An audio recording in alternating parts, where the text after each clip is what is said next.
All right. Sorry, y'all. I don't know what the heck I did, but I knocked everybody off. Crazy. Apparently, that was completely user error. Anyway, so we are returning to episode 317 of the F and Marks podcast.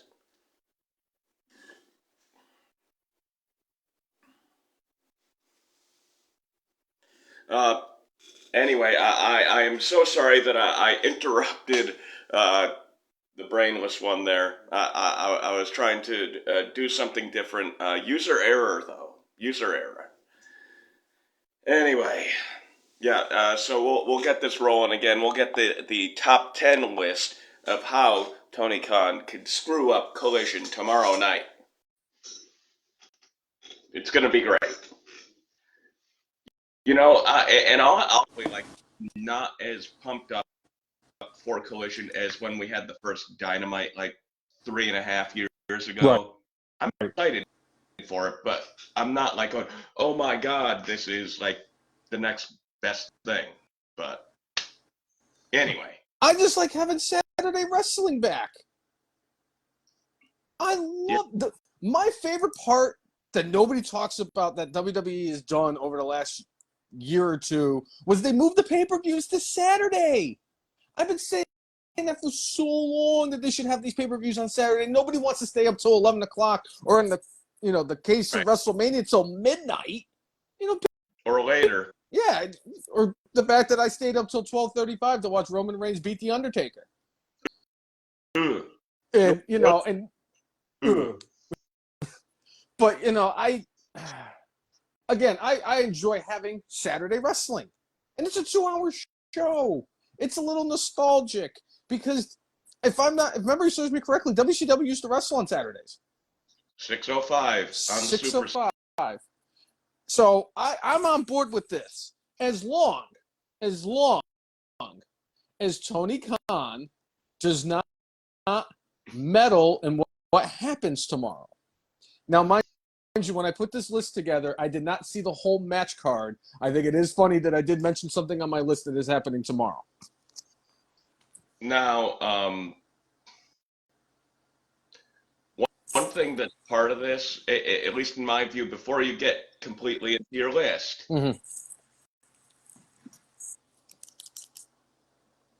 after they announced who the announcers are, I don't think between myself, you, or Jeff, I think all three of us are now 100% on board. AEW sign Chris Hero. We need to hear Nigel McGuinness say at the beginning of the match that he weighs about 270. Then, middle of the match, he weighs 300. And then by the end of the match, in excess of 300 pounds. In excess of 330 pounds. I mean, he gained 70 pounds during the match. Sign Chris Hero. Please. We'll make it trending too. Sign Chris Hero. I'll go on Twitter every day and post that. Hashtag sign Chris Hero AEW. Yeah. Yes, because that's exactly what we need. We need the guy who. But Jay, here's the problem. We've seen the most recent pictures of what Chris Hero looks like. So now when he gets in the ring, he's going to start at 370 pounds, and then somehow miraculously surpass 400 mid-match. And then by the time the match is over, he's weighing 420 pounds. I mean, Andre the Giant went from 525 to 700 in Hulk Hogan's mind. From the time when, that little ring that brought them to the ring at WrestleMania 3, from when he weighed in behind the scenes to the time he got to the ring, 175 pounds. 175 pounds. Clearly, he was adding Bobby Heenan's weight to the total weight that was coming to the ring because obviously Andre over 5 and Heenan's got to be pushing at least 2. So right. That's 700 pounds. That's where he got that from. The 9 days later of him dying, I have no idea. I'm just curious if Andre, who passed first, Andre the Giant after the Slam or Little Beaver? And I mean, would you expect Metallica's bass player to lie like that? Probably not. Would you expect the man who was supposed to be the face of the Foreman Grill to lie like that? The only man in the history of professional wrestling to wrestle 400 days in a year? He was scouted out of high school by the St. Louis Cardinals and the Cincinnati Reds. Elvis Presley used to come see Hulk Hogan wrestle when he was in Tennessee, even though Elvis was dead by the time Hulk Hogan became a thing. Why? Why would we think that about Hulk Hogan? It's funny you mentioned those lies because, real quick, I did go back and watch or listen to that clip of Cornette and Brian Last going and just doing all the Hogan lies. My favorite part now about that show is listening to Brian Last laugh because it's one of the funny. Like when he loses, it's the funniest thing in the world. I laugh when he laughs because it's funny.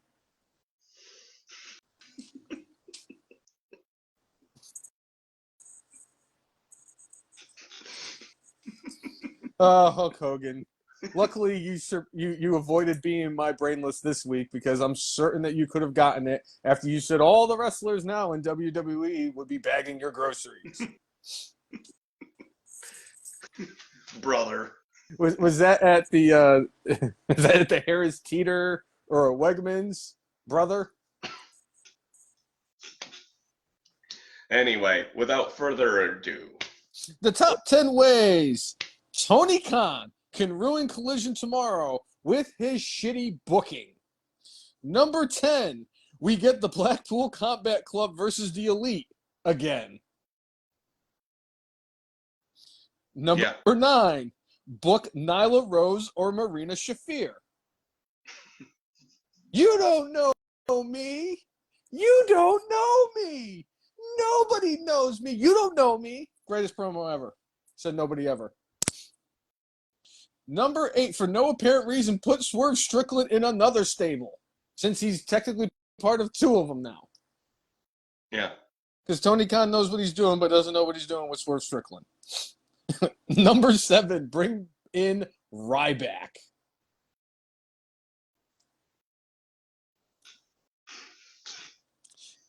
Number 6, have Parker Boudreaux wrestle Baby Brock.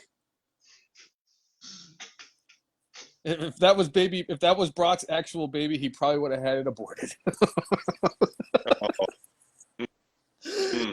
Number 5, move the Outcast's original storyline to Collision. No, Tony Storm and Ruby Soho are not wrestling tomorrow. Yes, they are. Of course they are. And of course, if they're going to be there, obviously Britt Baker or Jamie Hayter is going to be there. So of course I'm going to get what I want. Good day. Well, one strike on you, Tony. Number 4, make another pre-recorded announcement. Thanks, guys. I bet there is going to be a pre-recorded announcement. Oh, I'm sure of it. Number 3, Kenny wrestle the fuck doll. Again. Number 2, quite frankly, anything with the Elite. I want to watch Collision because CM Punk and a bunch of guys who can actually wrestle are on the show. I don't want to see a bunch of guys who wrestle fuck dolls and 9-year-old children with exploding sneakers. Well, I mean, based off of his ESPN interview, I'm pretty sure we're not going to see Twinkle or the Harley Boys. The Bucker. I don't think we're going to see either of them show up tomorrow. Now, with 2 through 10 already announced, and you knowing me the way you know me, Cousin Jay, what is the number 1 thing Tony Khan can do tomorrow during Collision that would ruin it because of his shitty booking? I'm going to say it has something to do with QT Marshall and perhaps QTV. Correct! Correct. QTV segment.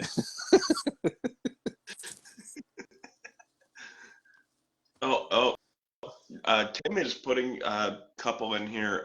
Moxley doesn't bleed. I No, mean, is that allowed? No, I would actually like to see Moxley show up tomorrow and not bleed, but that's not going to happen. I bet Renee would do that too.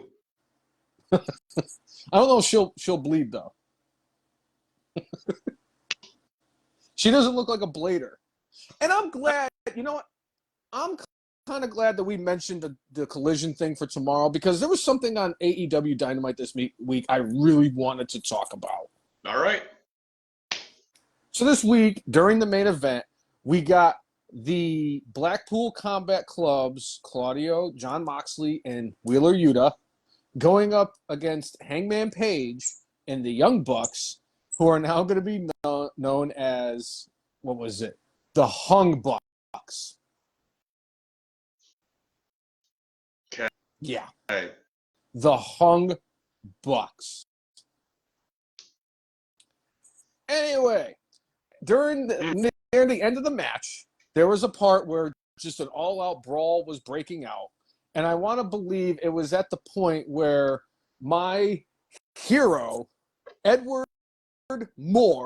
Kingston, returned from his hernia surgery and did exactly what Eddie Kingston would do upon said return from hernia surgery. Go after Claudio. And that's exactly what he did. He went in the ring and the two of them just started brawling. I know I've been trying to give AEW the benefit of the doubt, even though they have Twinkle Toes, the Hardly Boys, and a couple other things that I don't want to see every week. But at the end of the day, I've been saying how much I respect Tony Khan. And all these people out there who keep saying, you know, hey, AEW is going to put WWE out. No. Never going to happen. And I'll tell you why. The biggest difference that WWE has over AEW is production. I know that we shit on Bucky Beaver on it's almost tiresome at this point. Not really, but it's almost tiresome. But you have to admit, when it comes to presentation and production, WWE wipes everybody out. I mean, New Japan. I mean, get rid of the shaky camera and you fix an awful lot. Shaky camera.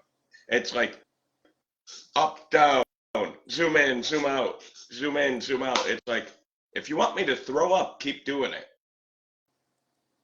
And stop panning. Yeah. Stop panning to the crowd.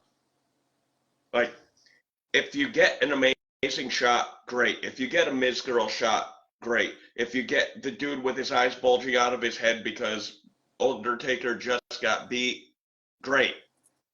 Don't force it. Ruined Edge return. Ruin AJ Styles debut. And many more. And many more. Proud. Yeah. But other than that, their production is pretty good. The presentation, you know, New Japan does a very good job at the presentation, but WWE wipes everybody out of the water. But during this brawl with Eddie Kingston and Claudio, the camera zooms in and shows John Moxley talking to Hangman Page and one of the Buckaroos. I know I mentioned it when they caught Moxley blading. I know I've mentioned it when they've caught a lot of other botches on here. I know I mentioned it as my brainless. I'm sure if I go in this book or the one that's on its way to Cooperstown and find it, I can probably see AEW production. It's been brainless before. But this is not a good look. And this is the second time with Moxley. That's sloppy camera work. And that's on the producer or the director. Producer should see that and say, we can't take that camera right now. That's what should be happening. And it's either people that are slow to the draw or don't know what the hell they're doing. They need better, live production people. Like going, oh wait, this is like a behind the scenes secret that people aren't supposed to know. It's going to take them out of the damn storyline because, oh, by the way, we see them talking. I mean, that's been one of the biggest criticisms of John Cena over the years is he'll yell his spots and you could hear it from like the seventh row. Right. They did the War Games match between I think it was the Dudes with Attitudes going against the Four Horsemen, and it was when Sid was in the Horsemen. You could hear Sid like telling the opponent what's going on. And I'm like, and I love me some freaking Sid Vicious back in the day. I mean, he ended up power bombing Flying Brian in that match, and El Gigante broke the cage open and called the match off. Four Horsemen won. But yeah, Sid was giving all sorts of instructions to everybody. It's like, not supposed to be going like this. Yeah. And I mean, part of this is like, hey, you need to have the sleight of hand. Mm-hmm. And because this business is based off the illusion of true violence. Yes, sometimes real violence happens, but it's supposed to be the illusion of true violence. And when you see the people who are supposed to be having issues with each other speaking to one another. Yeah.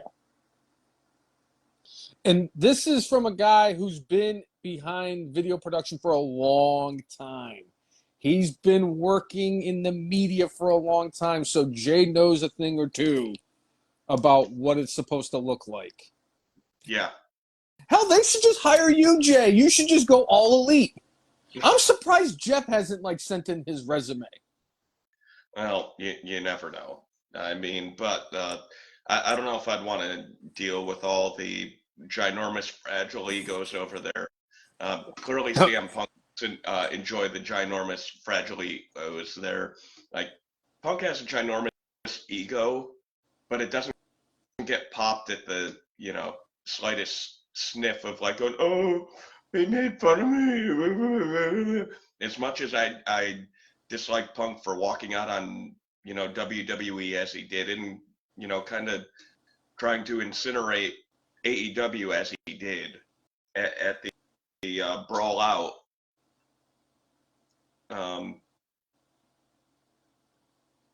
I thought it was pretty interesting in his interview with ESPN how he's like, yeah, you know what? I didn't handle that right, more or less accepting responsibility for his part in that. But he specifically said that wasn't the first time Tony Khan heard this. This isn't the first time lawyers heard these things. Apparently, it had been something that, has been he had spoken about, but was never addressed. He's like, all right, well, I guess I just got to do it on my own. He was like, yeah, I knew I was hurt and I was kind of pissed off. And he said it all started with Hangman Page when he had the match with him. And it sounded like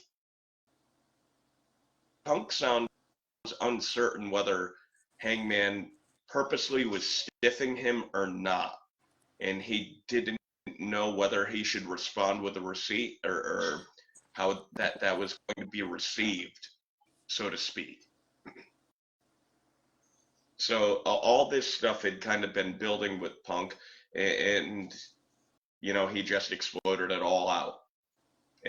And they talked to him apparently about how he had he considered completely stepping away? Was he done? And he was like, there were some low times, but I didn't really consider being done with professional wrestling.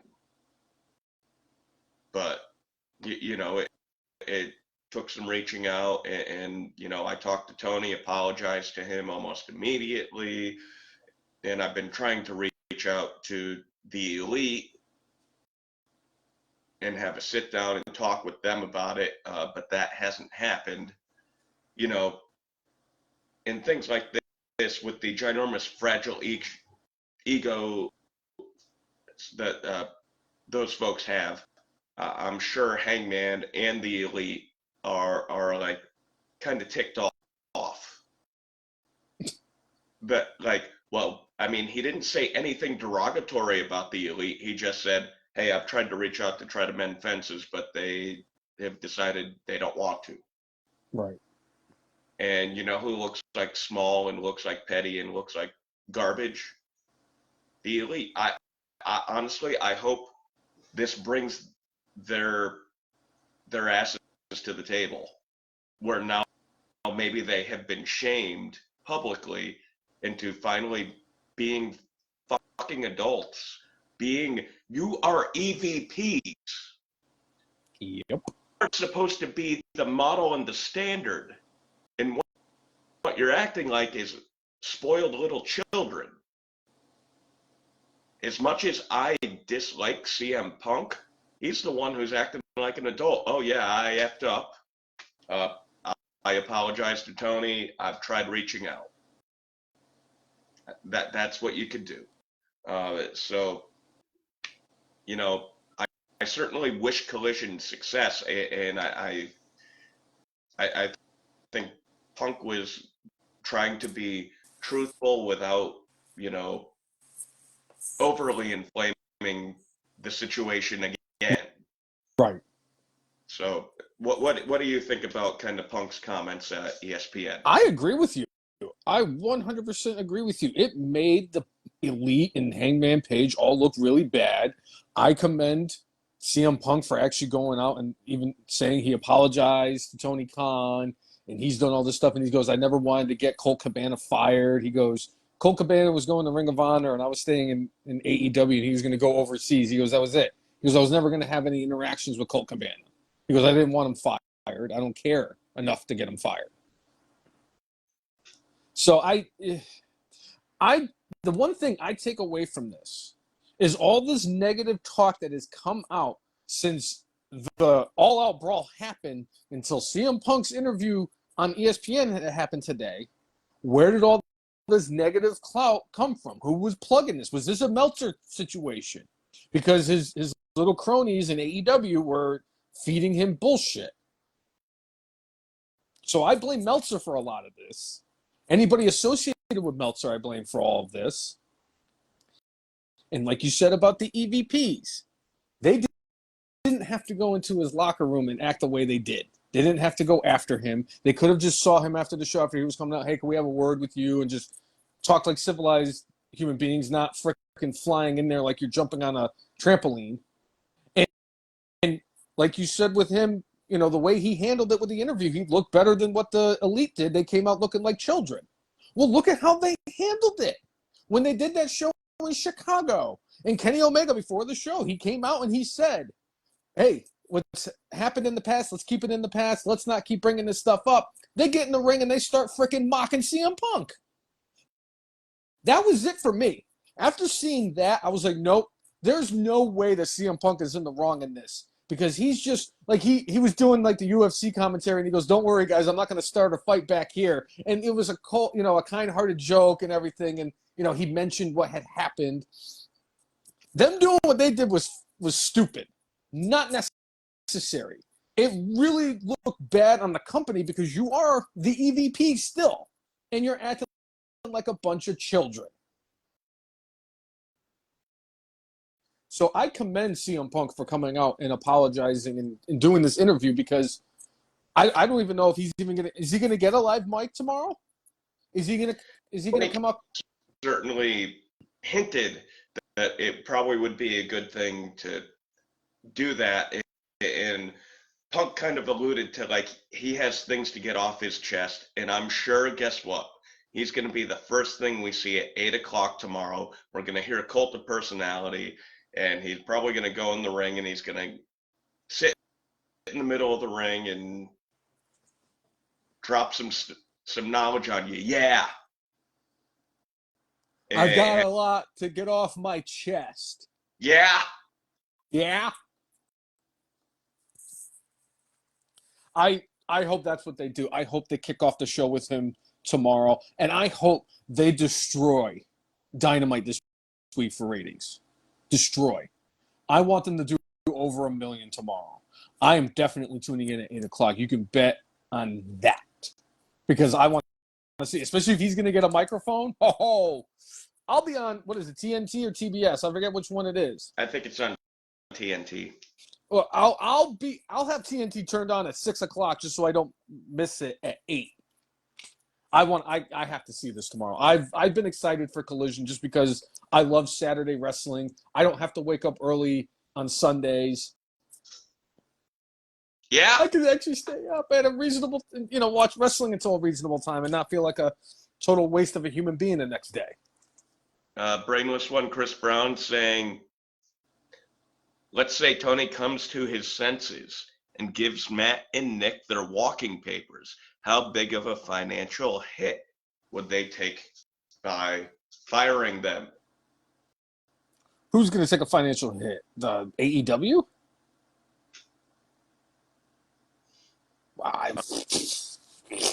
I'd be curious. Now that all this stuff has come out, that they're being petty little bitches, I'll answer that question by asking this one. What's it going to do for them when they hit, if they actually do hit free agency? Triple H is going to look at that and be like, well, yeah, I know that they came from the competitor, but we got all this, and this. This is somebody that we talked to and discussed with on ESPN. Maybe it's not a good look for the Bucks. What are they going to do? Go back to Impact or Japan? I mean, yes, they could go back to Japan. I won't care. I don't need to see the Bucks in a wrestling ring ever again. But I don't think there's going to be any financial hit at all if they lose the Bucks. Like, the Bucks have built their own brand, but quite honestly, at this point, AEW is a bigger brand than the Young Bucks. And as Tim said, based off of how they've acted, they should go back to the name Generation Me. Yeah.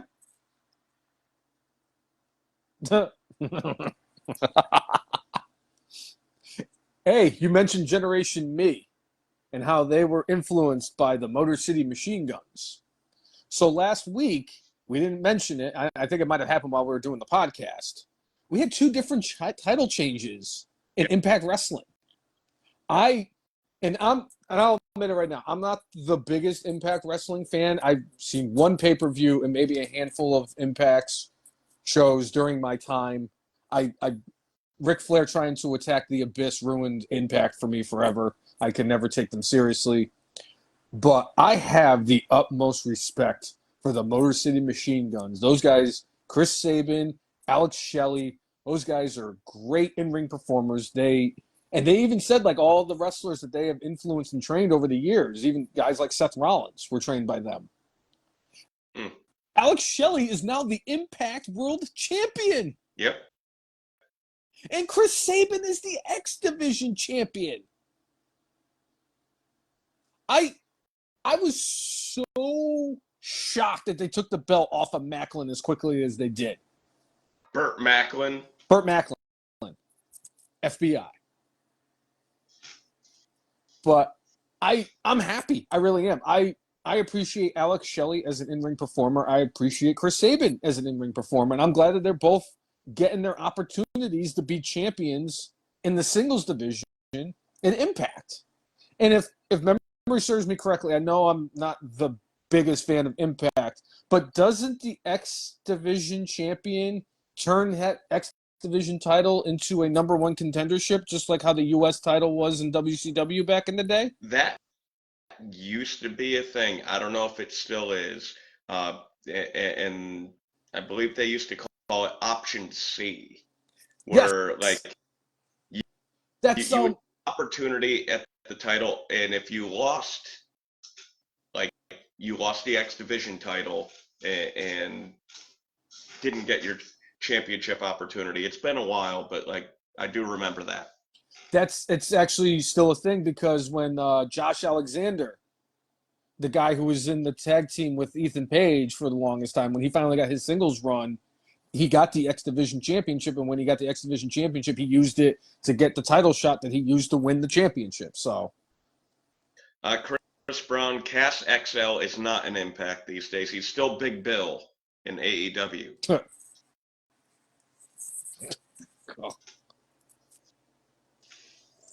Yeah. That's not even like lazy booking. That's just lazy naming. It's like, what? I mean, really? Got an African wrestler tomorrow in the show. What are we going to call him? Kalua. That's a great name. Hey, I got an idea for a tag team partner for Kalua. We have this guy. He's big. He's strong. His name is the Beast, the Botswana Beast. But when we book him, confused with Brock Lesnar. Right. Not to be confused with the Beast Brock Lesnar. This is the Botswana Beast. But when we introduce him tomorrow, do not say he's from Botswana. Just say he's from Africa. And just call him the Beast. Thanks, Clash 13.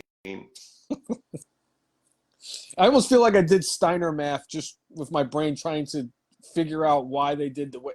I'm not watching that one again for a while. Which means Sunday. Yeah? Yeah? Just eat a brownie or something before you watch it. It'll be fine. Yeah. Well, Hayes felt during his match, roughly. Which one? Oh, that match at Clash 13? Yes. Oh, Jay, there's no way. I would have to eat an entire tray of brownies to get even remotely close to how good Michael Hayes was feeling on that day. Maybe Michael Hayes had some purple haze from Cousin Colin. Oh, no, he didn't. He definitely was. He had the nose candy, as they so eloquently referred to it as, and he had a lot of it. He was the Elmo meme. Herb Abrams. Yeah, he was. No, nobody was ever Herb Abrams. Although that would be. Go. Hold on.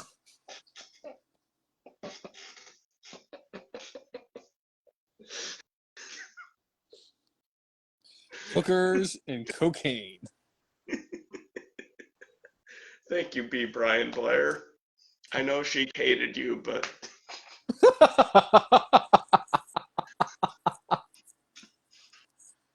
Oh, but Jim Bronzell loved you. Yeah. Oh, that's such good shit. But again, congratulations to Alex Shelley and Chris Sabin, both for winning the Impact Championship, and Chris obviously for winning the X Division Championship. Hopefully this leads to them fighting for the Impact title. Although it looks like it's going to be Nick Aldis that's going to be fighting out. I hope they didn't put the title on Alex Shelley just to be the transitional champion. Don't give him the Iron Sheik Bob Backlund treatment. All right, Tim is saying Tony Khan is a bag of Herb Abrams Coke on a pole match. That's what we're going to have on the second edition of Collision. It's going to be one Coke bag versus the other. Herb Abrams versus Tony Khan on a bag of Coke on a pole match. The only issue I would have with having that match is if Michael Hayes is actually backstage, there's no way either one of them is getting that bag because Hayes is going to beat him. I mean, 80s Hulk Hogan, I think that would be quite a run there with the Iron Sheik. The Ultimate Warrior. No, there's nobody beating the Ultimate Warrior to the ring, Jay. I am now convinced that after my childhood has now been completely ruined by all the facts that have happened over the years with all of my favorite wrestlers, there is not a doubt in my mind that the Ultimate Warrior did a line of coke right before he started running to the ring. And he just comes running out. There's no way a sane, normal person, not under the influence influence of drugs is running out to the ring like that, and then shaking the ropes like this, talking the way he did. He was on coke like Scott Steiner was on steroids. Because he was on steroids, with a side of steroids, topped with steroids. Yes.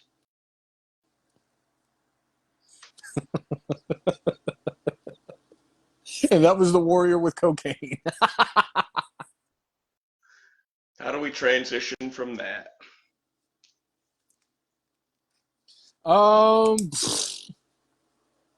Well, Yeah. Logan Paul.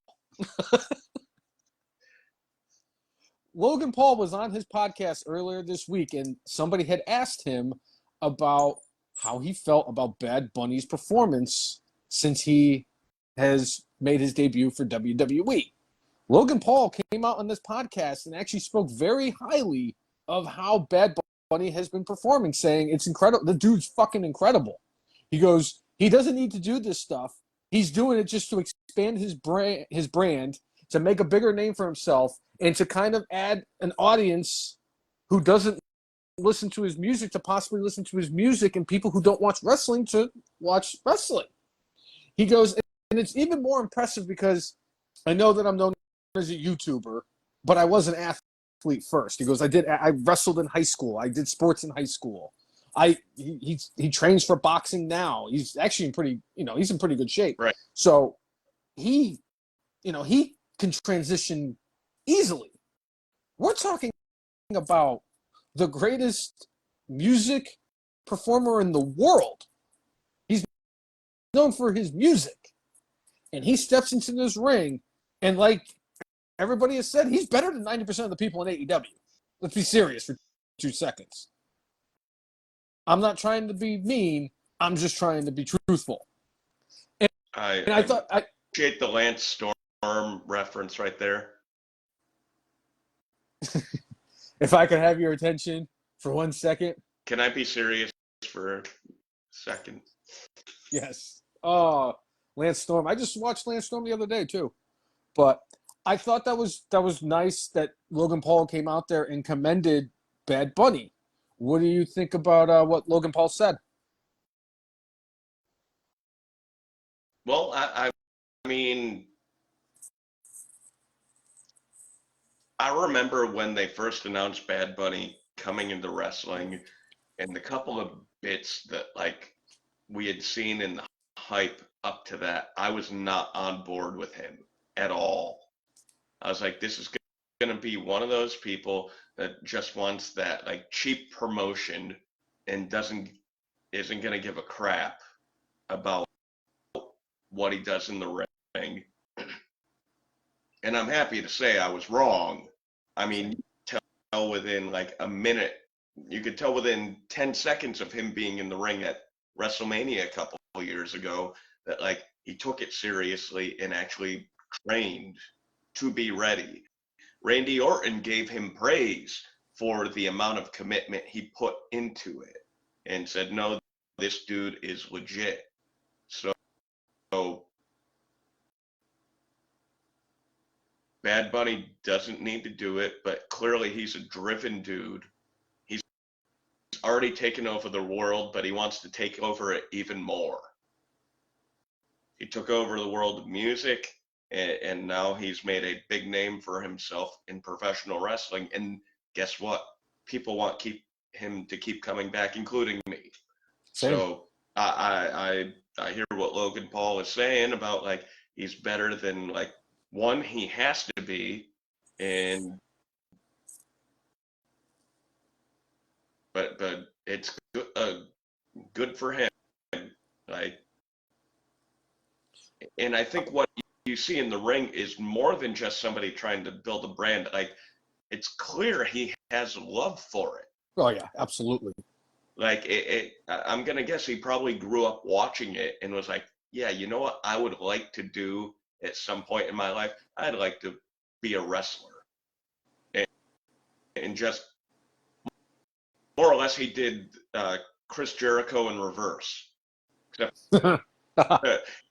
He's a bigger music star than Chris Jericho is, but Jericho became a professional wrestling star and then became a, a music star. Musician. And Bad Bunny's like, oh, music star, and I'll, moonlight as a professional wrestler. And he's damn good at both. Honestly, Jay, I remember, I think it was WrestleMania 38, when all the little bunnies kept bouncing out to the ring. That was it. I turned off the TV. I said, I really don't want, I'm not looking forward to this match.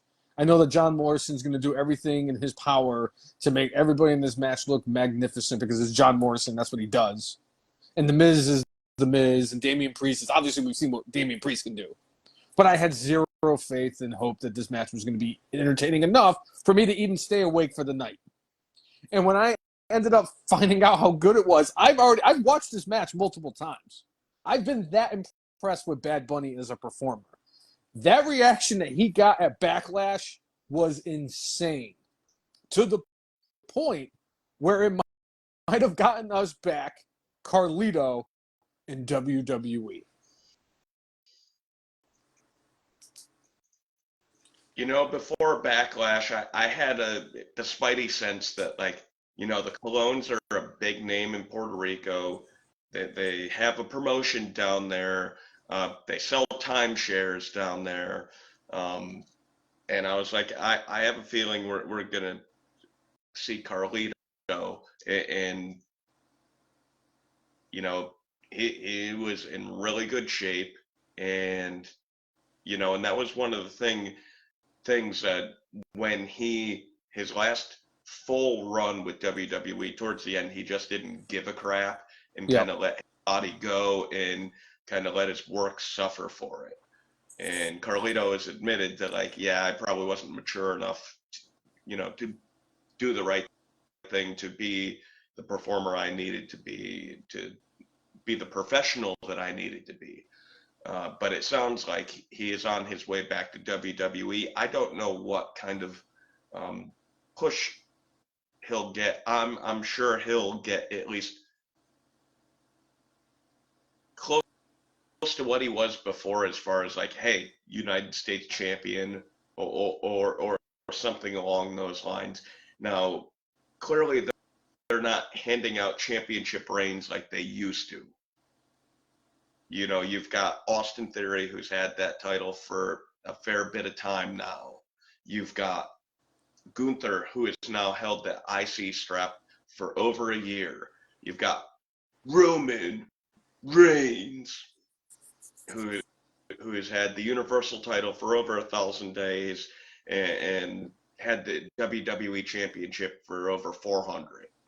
So, but I think you could see Carlito in that, mid card spot.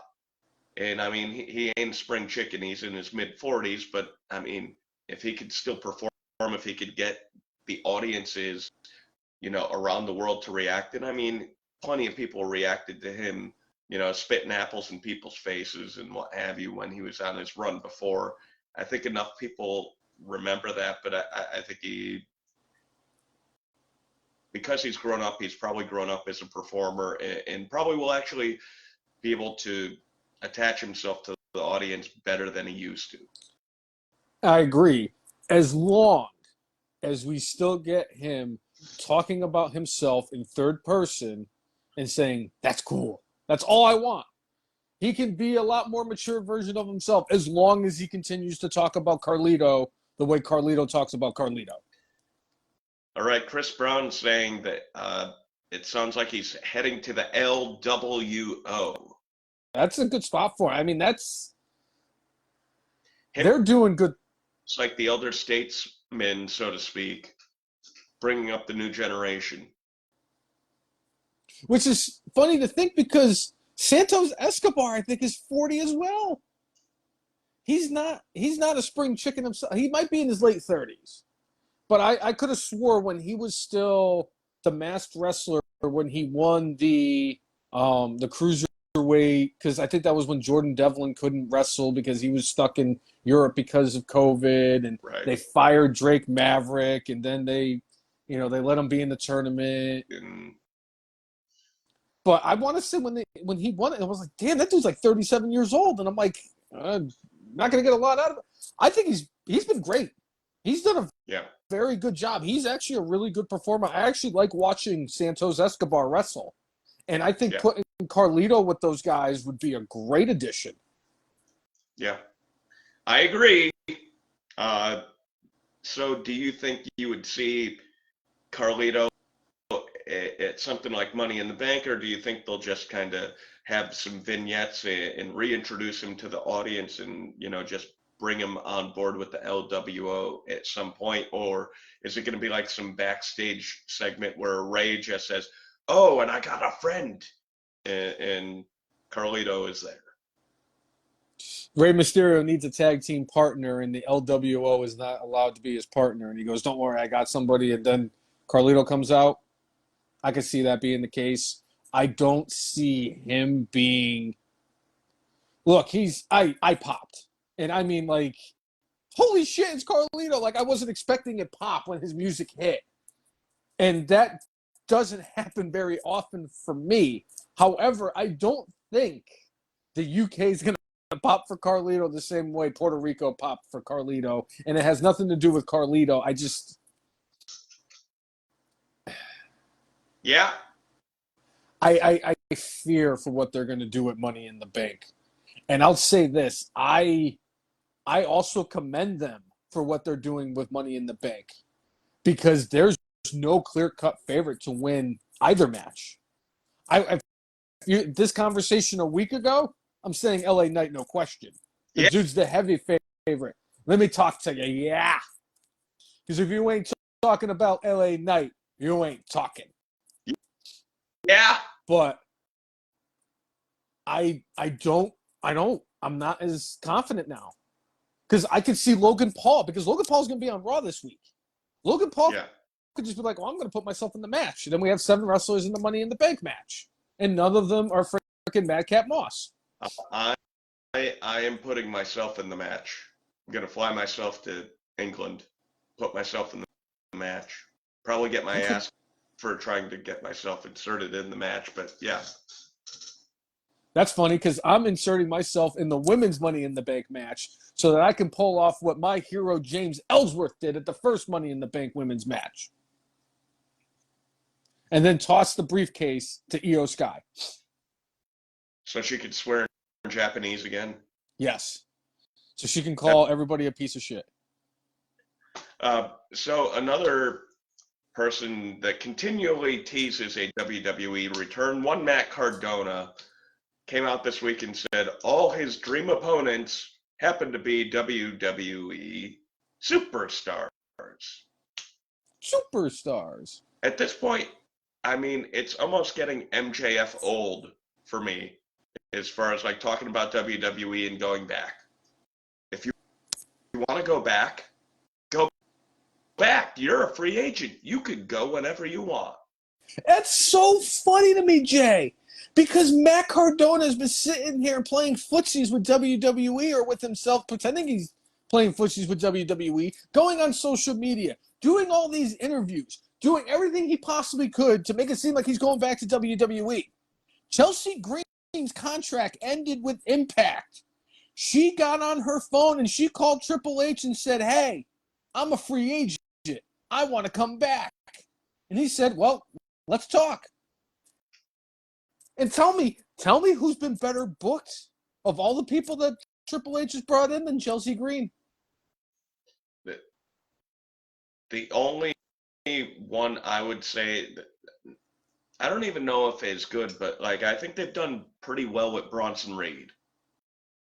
Okay, I'll give you Bronson Reed. I would. I'm not going to say completely Braun Strowman. I mean, he shot himself in the foot a bit, but I mean, they've done okay with him, but yeah. I mean, Dakota Kai was doing good until she got hurt. But I think, Chelsea Green is on Monday Night Raw every single week. They are utilizing her in every way they possibly can. And I'm telling you, she has been killing it. Yeah. She keeps flying up my freaking power. She's gonna be my favorite woman in WWE. I can tell you right now. I can feel it. She's that good. She is titillating the senses. She is titillating the senses. And apparently the senses might be not titillating anymore with Mansoor and Massey. It sounds like they may be repackaged. Oh, thank God. Brainless one. I mean, one of my favorite shorts or reels that I've put together involved you talking about your favorite part of Maximum Male Models is how dead inside Mansoor looks. I still remember it because it was back when LA Knight was still Max Dupree, and they were doing the spring catalog or the tennis catalog, whatever the frig the photo shoot was, and they just showed and they zoomed into Mansoor, and I said, boy, I have seen in my almost 40 years at that point so many people who have looked dead on the inside, especially because I used to work at FedEx. But I will tell you right now, there is not a human being that looked more dead inside than Mansoor did when those pictures were being taken of him. There's a reason why he is no longer Saudi taker, because there's no way that he would be able to wrestle in Saudi Arabia if he looked like Mansoor.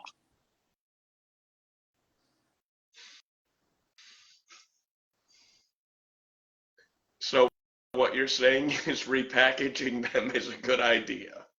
No, it's a terrible idea, Jay, because I think the last thing that Massey needs is another repackaging. Because every time this Jay, this is going to be the 5th different gimmick this guy has had.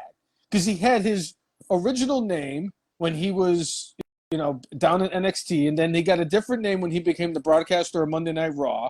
Then they took him off the broadcast booth, put a stupid mask on him, and started calling him Mace and put him in the frickin' Retribution. Instead of giving him a different name, they just took Mace, put some kind of weird symbol like he's Prince in the middle of his name, and called him Massey. I don't know what you want me to Massey, but yes, a repackaging would be very good, even if we're getting to freaking Glenn Jacobs territory here. He surpassed the Foley. Yeah. Sorry, I had to mention, I saw this and I have to ask you, I want everybody to really think about this. You can give your answers on this too, Jay. I have to ask you this. Mankind, Dude Love, Cactus Jack. 2 of them are going to try to kill you, and the 3rd one is going to protect you. Who are you picking to protect you? Cactus Jack is protecting me. See, I'm going to have to disagree with you and say that it's got to be Dude Love. Okay. That was my favorite version of the Foley, so I have to say that Dude Love would be the one that would protect me from Mankind. I grew up on Cactus Jack. I'm sorry. I can't pick any other face of Foley. It's Cactus Jack.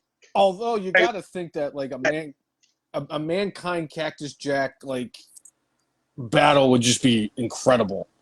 You are losing heavily here, Brainless One. Tim says Cactus Jack all day. So does Mike Rainey. I'm not serious. I would never pick Dude Love to save me. I think I would have a better chance if Mankind was trying to save me. I wouldn't understand half of the shit that he was babbling coming out of his mouth, and I would just probably throw myself at Cactus Jack with his barbed wire 2x4. I just always appreciated like somebody posted it. I'm like, that's so silly because there's nobody other than me that's gonna pick Dude Love. Yeah. But I had to ask. Make it a little lighthearted. What about this? Let's talk about The Rock. The Rock says, I just lost 60 million from the first season of the XFL. So they came out this week that after the first season of the XFL, which I actually was rather entertained watching, that I enjoyed it. The 1, 2, and 3 point conversions, the crazy way they do. I love the kickoff. That was awesome. But I thought it was a very good alternative to the NFL. During when the NFL is not playing. But they lost 60 million in their first season. The Rock says that this is a long-term investment. The Rock says, Know your role. Shut your mouth. but he knew getting into this that it was not going to make money right away, and when he decided that he, along with his business partner slash ex-wife, decided they were going to buy this, they knew that, like, we're not going to make a bunch of money right off the top. We need to take some time to cultivate this. And their projections right now are they are not going to kind of see cash flow positive until 2027. So they're another like 4 years off before that happens. And they're trying to build something. And The Rock has said that he wants this, to be the opportunity he really didn't feel he had. He's like, it was either you were in the NFL or you went to the CFL. And he's like, I just never felt like I had an alternative, and I was a pretty good player, good enough, if I was healthy, good enough, to have possibly made an NFL roster. But I just didn't feel like there was enough opportunity for me to grow with what I had. So I want other people who didn't have that opportunity to be able to have that chance.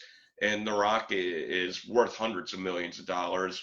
And this isn't just his money that's out of his pocket. It's a whole bunch of him and investors who I'm sure all knew going in, we're not going to make, the billions upon billions of dollars that the NFL makes immediately.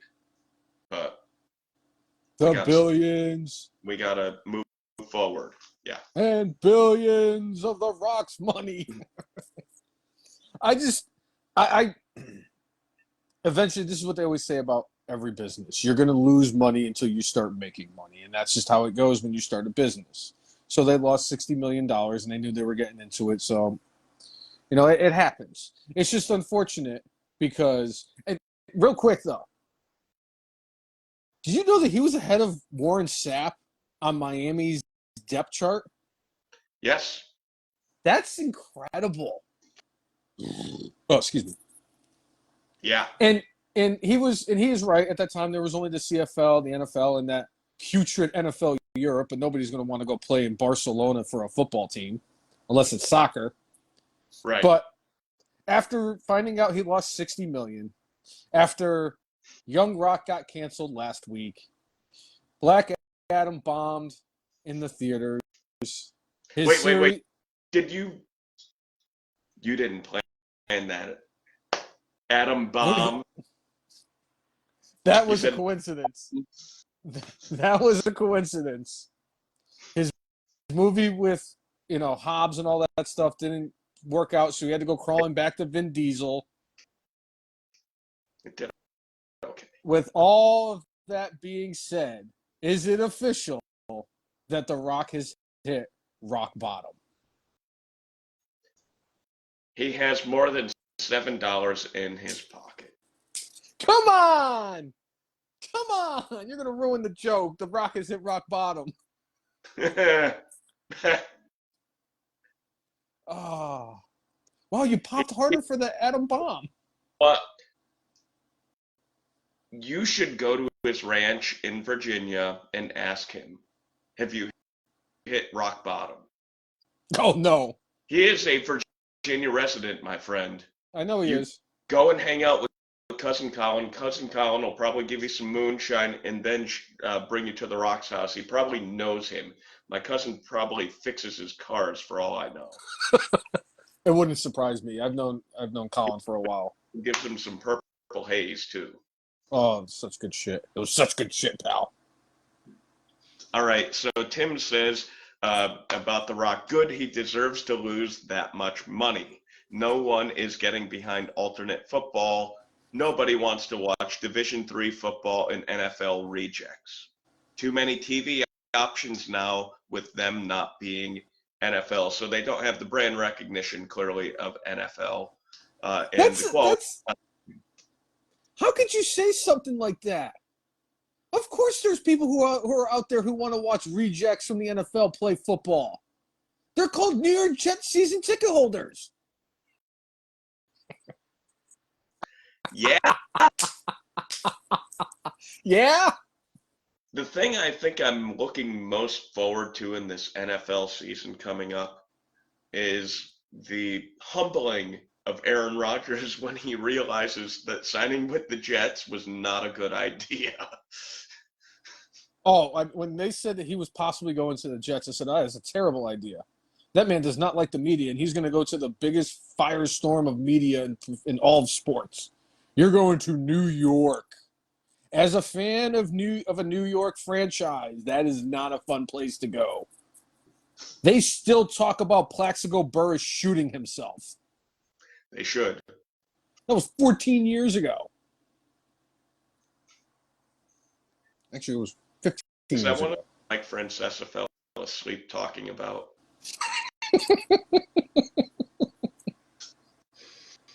He was talking. No, he was talking about the Yankees with what the hell is Sweetie? What is it? Sweeney Murdy? Sweetie Murdy. He was talking to Sweetie Murdy and doing an interview, and he fell asleep. They had to shove him to wake him up on the broadcast. Oh. The best part about Mike Francesa is people would call in and be like, Mike, first time, long time. I have a couple of questions for you. Number one, what do you think the Giants have done this offseason to improve the offensive line? You go out there and answer the question. And number two, when was the last time you saw your toes and clicked and hang up on them? Are you going to fall asleep in the interview again? It's on YouTube. If you get a chance, look up Mike Francesa and people just messing with him. It's the funniest stuff. It's not Hulk Hogan saying that he wrestled 400 days in an entire year funny, but it's funny. This one, if it weren't so serious, I would think it's funny. But Sabu, who has had all sorts of medical issues in the past year or two, says he wants to have a retirement match. And he wants that match against Brock Lesnar. I mean, that dude is and was crazy and would do anything to entertain the audience. I don't need to see that. This would be like as scary as for you, Terry Funk at One Night Stand. Sabu and Brock Lesnar now. Terry, yeah, you're right. You're absolutely right. It was definitely on the magnitude of Terry Funk. Oh yeah, I'm still Jay. I don't know how I didn't watch that man die that night. He had the barbed wire wrapped around his head. Rick, you got my eye.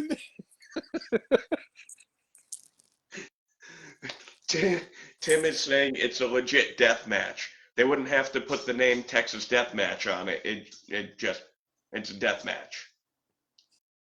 2 men or 1 man leaves. It'll be Thunderdome. Do Thunderdome. Beyond the Thunder. In the Thunderdome. Are you ready for a good time? Oh, I hate the fact that I remember that song. Speaking of other things that are probably not so intelligent, definitely intelligent at all. Did you get my report card from high school? Jay Whitmer. Is that the guy from AEW who was a producer? Oh, yeah. BJ Whitmer got fired from AEW this week. 1 count of strangulation, 1 count of burglary. Dude, please get your shit together. World is not a good place when you're strangling people, and I think there might have been a restraining order against him from said person, and strangled that person and tried to steal stuff apparently from that person. Dude. Yeah. Get your shit together. Yeah, that's not a good look. Quit being a piece of crap. And good on Tony Khan for not even wasting any time and just going in there. All right, you got to go. Kind of like what he should have done with his EVPs after they went and they assaulted one of his employees. Yes. Including our cousin Chris. Yeah. And the dog that helped CM Punk find his way back to AEW. Was it Molly? Molly? I don't know. He's Punk's dog? Yeah. Oh, fuck. What is Punk's dog's name? I know what it is, but I can't think of it. It's, oh no. I forgot the name of Punk's dog. Webs right now. You're going to say it and I'm going to be pissed. Because I can't believe I can't think of it. Larry! Oh! You would think I would know that. You should know that. I'm glad he's not tuning in right now. Oh. I cannot believe I forgot the dog's name. And I just saw the dog on Instagram before we did the podcast. Anyway, yeah. So. Like I said, I'm glad Tony Khan did the right thing. Yep. Speaking of AEW, we now have 2 more confirmed matches for AEW New Japan's Forbidden Door. Yeah. First, we had Tanahashi challenge AEW World Heavyweight Champion MJF for the AEW Championship at Forbidden Door. Yep. Then we had New Japan's Sonata issue an open challenge to anybody who wanted to wrestle him for the IWGP World Heavyweight Championship at Forbidden Door. And you have a who's of who's in AEW you could have used. Hell, you could have even had CM Punk wrestle at Forbidden Door if you really wanted to. Yeah. Somebody needs to explain to me why the hell Luke Perry accepted this challenge. I would have preferred it be Dino Man, quite honestly. Dino Man is fighting tomorrow night on Collision against Wardlow for the TNT title. I'm going to laugh when the TNT title changes hands tomorrow. Yeah. Yeah, that's going to be an absolute train wreck. So I have a quick question for you since we mentioned those matches. Yeah. Do you think that they dropped the ball booking these 2 matches? This isn't about the fact that Jungle Boy's wrestling Sonata. That match is going to be fun. It is. As long as Jungle Boy doesn't get to look at the hard camera or grab a microphone or do anything other than wrestle in the match, it's going to be entertaining. And the fact that his new BFF Hook's going to be at ringside, I smell a heel turn. But don't you think that because it is Forbidden Door and you want to book AEW versus New Japan, that it should be the AEW World Heavyweight Champion that goes one-on-one with the IWGP World Heavyweight Champion? Or do you prefer they did it the way that they did it? I guess I'd prefer the way that they're doing it because in the past, whenever there's been cross-promotional stuff, there always has to be some kind of effed up kind of booking at the end of the match so like nobody looks weak. So by having Jungle Boy in this match, I mean, it may elevate him in the eyes of folks who aren't familiar with him. Oh, he's going against champion. But make no mistake, Jungle Boy's there to take the loss. Oh, absolutely. Like Tanahashi is there to, take a loss. It's like, okay, this person, Tanahashi being in the ring with MJF, to the American audience, that will elevate Tanahashi. Whether or not it elevates him in Japan, I don't know. But to the American audience, it'll elevate him. And for the Japanese audience, this will elevate, I think, Jungle Boy a bit. I don't think it's going to do anything for him necessarily with the American audience. And again, the stuff that he did, Jungle Boy, for the press junket when he was in England, like, this may seem like it's an opportunity, but I think this is just a little bit of Tony Khan saying, yeah, you're going to take some L's because we're trying to sell this event and you acted like a jackass. Right. Jungle Boy, Jack Perry acted like a jackass. You're going to get an entertaining match, and you're not necessarily going to hurt Jungle Boy by having him lose. He's not like in the top spot. So I prefer, instead of the kind of like, oh, well, we need to have somebody run in, or we need to have some sort of screwy finish so neither champion looks bad. The only way you could do it is like how they did it on Wednesday. And boy, Jay, I'll tell you, when they booked Cole versus MJF in a championship eliminator match, the first person I thought of was you. I said, there is not a person on planet Earth who hates it when they book a champion versus a challenger in a non-title match, because if the challenger beats the champion, it makes the champion look weak.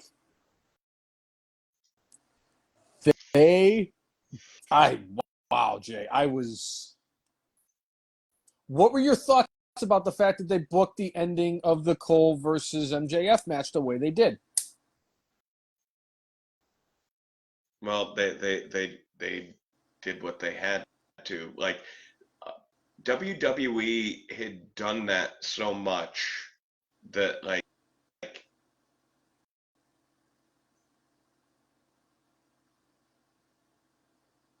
they kept on painting themselves in the corner, and they didn't know how to get out of it. And I think one thing Tony Khan is, like, I think tried to learn as part of his booking, he's like, what are the mistakes WWE makes? Let me not do that. So I think skirting that line and but not doing the shitty booking decision. Somehow he did it. So I thought it was a great call. Having Adam Cole hit him with the Panama Sunrise. He goes for the cover, the 1, the 2, and before Bryce Remsburg hits that 3, the bell rings as the time. Oh my! Because my biggest issue with AEW is they don't have any stories that, like, okay, this can go on. Yes, obviously they did the thing with Paige and what's his Twinkle Toes, and that was okay. And they were trying to tell a story with MJF and CM Punk before CM Punk got hurt and everything. What happens now? Adam Cole was this close to winning the World Heavyweight Championship. What happens if he gets a full hour? What if there's no time limit? What if there has to be a definitive winner? Can he do it? Can he actually pull it out? Was MJF going to kick out before 3? We don't know. You brought continuity to the match, and now you have a story that you can tell. And when AEW started and they had time limits on matches, that was something that I had always kind of talked about as far as a thing that would make it, you know, feel like a legit thing. Like boxing matches, you go 12 rounds, you get to the end of 12 rounds, bell rings. You know, you're in a UFC fight, you know, you get to a certain thing, it's ending. But I mean, WCW used to do a pretty damn good job of that back in the day, specifically with the television title matches. Yep. But I do remember on one Clash of the Champions, this is not Clash 13, by the way. You know, what they would do is they would take somebody who is more of a tag team specialist and have them go against Flair, just like as a thing, is like a special attraction. But I remember for one Clash of the Champions, they had Scott Steiner go against Ric Flair. And at the end of the match, like I ended up watching that match back a few years ago. And I'll just say the end of it was super clunky. But when I was a kid, I was completely enamored because Scott Steiner had hit his belly to belly suplex and got the 1, 2, and time ran out before the ref could count. So, you know, WCW used to do that a good amount back in the day, but they would utilize that time limit to, Scott almost got there, but time ran out. And Scott Steiner has talked about that match after that, talking about how Flair did an awful lot to try to make it so he didn't look good in the match. And he was like, yeah, and if I'm remembering right, I think he more or less said, yeah, Flair tried to stop me from doing moves, but I was just so strong that he couldn't stop it. He could just make it not look as good. That was about it. You see Ric Flair in a one-on-one match. Every wrestler has a 50% chance of winning. But I am a genetic freak, and I don't care if you are a nature boy or not. I'm going to beat you because I have 147 and 47 seconds of a chance of beating you because the numbers don't lie. I know I completely butchered the numbers. I did it intentionally. And they spelled disaster for you at Sacrifice, Ric Flair. All right, so Tim saying his next dog's name is going to be John Cena. Nice. Right? And then he's talking about the Collision team announced of Kevin Kelly, Jim Ross, and Nigel McGuinness. Again, I know Brainless One, El Jefe, and I all are hoping and pulling for Chris Hero to make his All Elite Wrestling Collision debut very soon so we can hear Nigel McGuinness once again weigh Chris Hero up 75 to 80 pounds within the course of one match. And I'll say it here, like I said in the group chat. If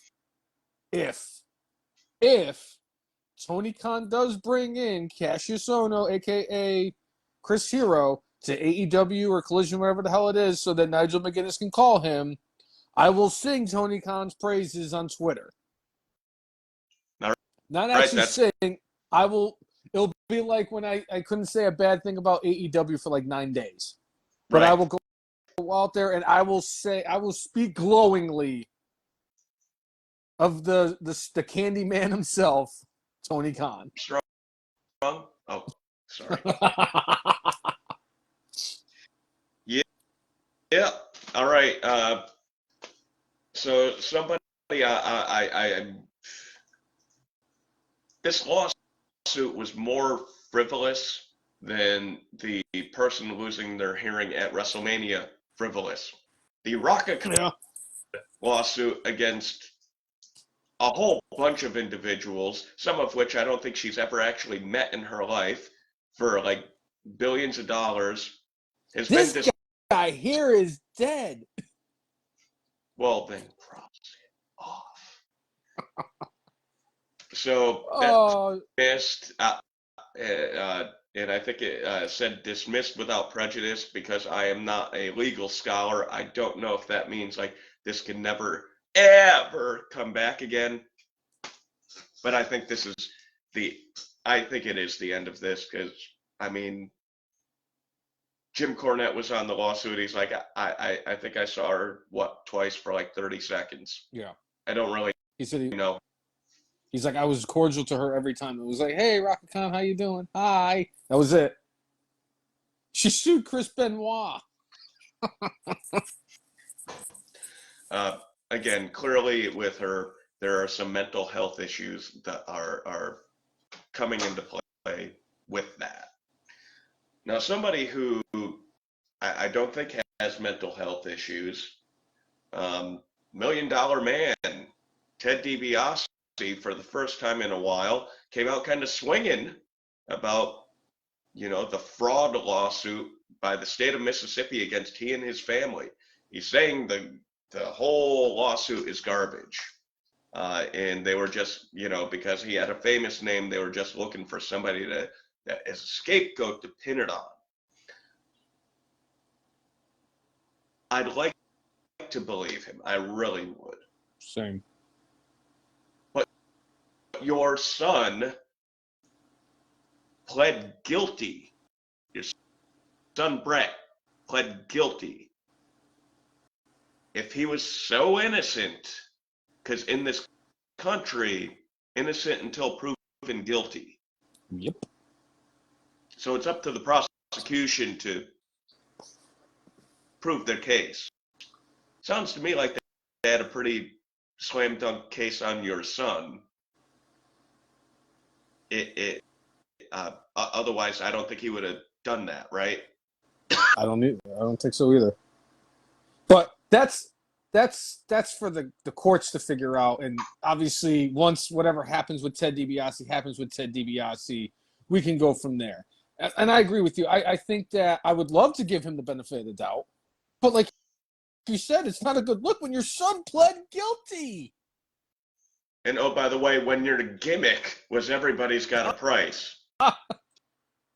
But don't you worry about that, Cousin Jay, because in 2025, January 20th of 2025, when I take over in office, I'm going to change that whole scenario because it's no longer going to be innocent until proven guilty.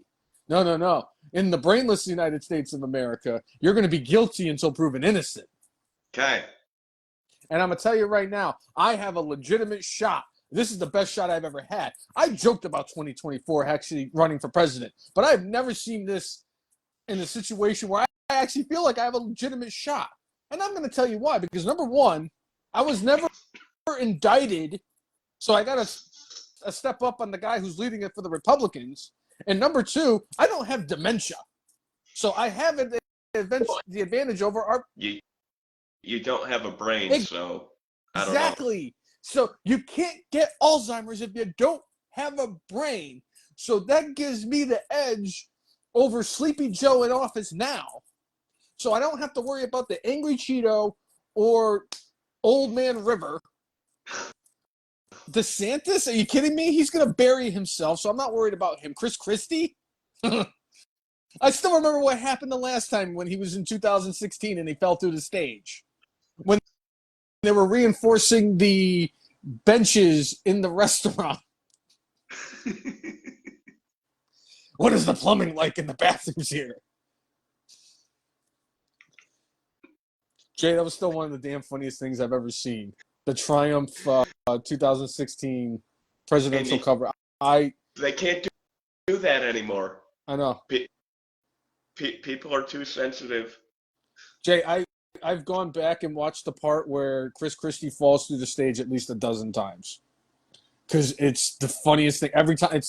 It's never not funny. You know what part always gets me on that thing? I've watched this part a few times. When they have the fake Baron Trump. Yeah. Who do you have to bang to get a juice box around here?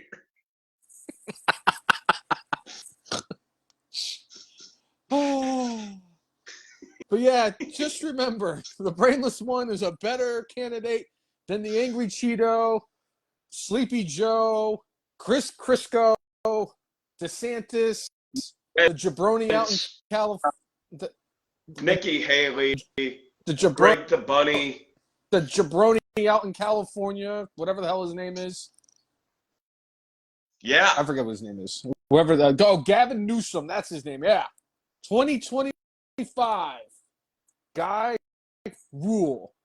Make America brainless again. Can't be any worse than the last two. Yeah. It's a slam dunk. Vote for the brainless one. Speaking of, possible slam dunks, maybe, I don't know. Gable Steveson sounds like he believes that his time is coming sooner than we all may think. Are we to believe the man who may be representing the United States of America next year in France may also be heavy? You know what? You know what? I'll book it for you. Let me book it for you. Yeah. Yeah. Gable Steveson is the second world heavyweight champion. He brings that championship to parade around at the Olympics. So they get those extra eyeballs on the television to be like, what's he the champion of? You know what he's champion of? Monday Night Raw. Wrong. I'm sorry, Cousin Jay. You're very wrong. In certain times, you're right, but in this situation, you're wrong. The second, excuse me. The second world heavyweight champion is going to be one of two people. Finn Balor or LA Knight. Yeah. Yeah. Although, like I said, I am not as confident that LA Knight is going to win a couple weeks of Money in the Bank. With Finn Balor, it would be professional courtesy and justice for him to win it from Seth Rollins. Oh, but if Finn Balor's, I'll tell you right now, if the men's Money in the Bank happens after the World Heavyweight Championship and Finn Balor wins, Damian Priest is winning Money in the Bank. Oh, there's no way they're not going to do that. You're going to add that. If you can add that extra wrinkle, or even the fact that Damian Priest wins it, that just adds an extra wrinkle to the Spooky Pals. And honestly, right now, I would love to. I'm saying LA Knight's the favorite because on betting sites, LA Knight is the favorite to win Money in the Bank. Yeah. But right now, Damian Priest is my dark horse, and he's not that much of a long shot. Okay. I just hope Logan Paul's not in this match because then I'm really going to know he's going to win it. There's another WWE superstar who sounds actually miffed that he is not in this match. Well, I know who it is. That person happens to be right behind your right shoulder.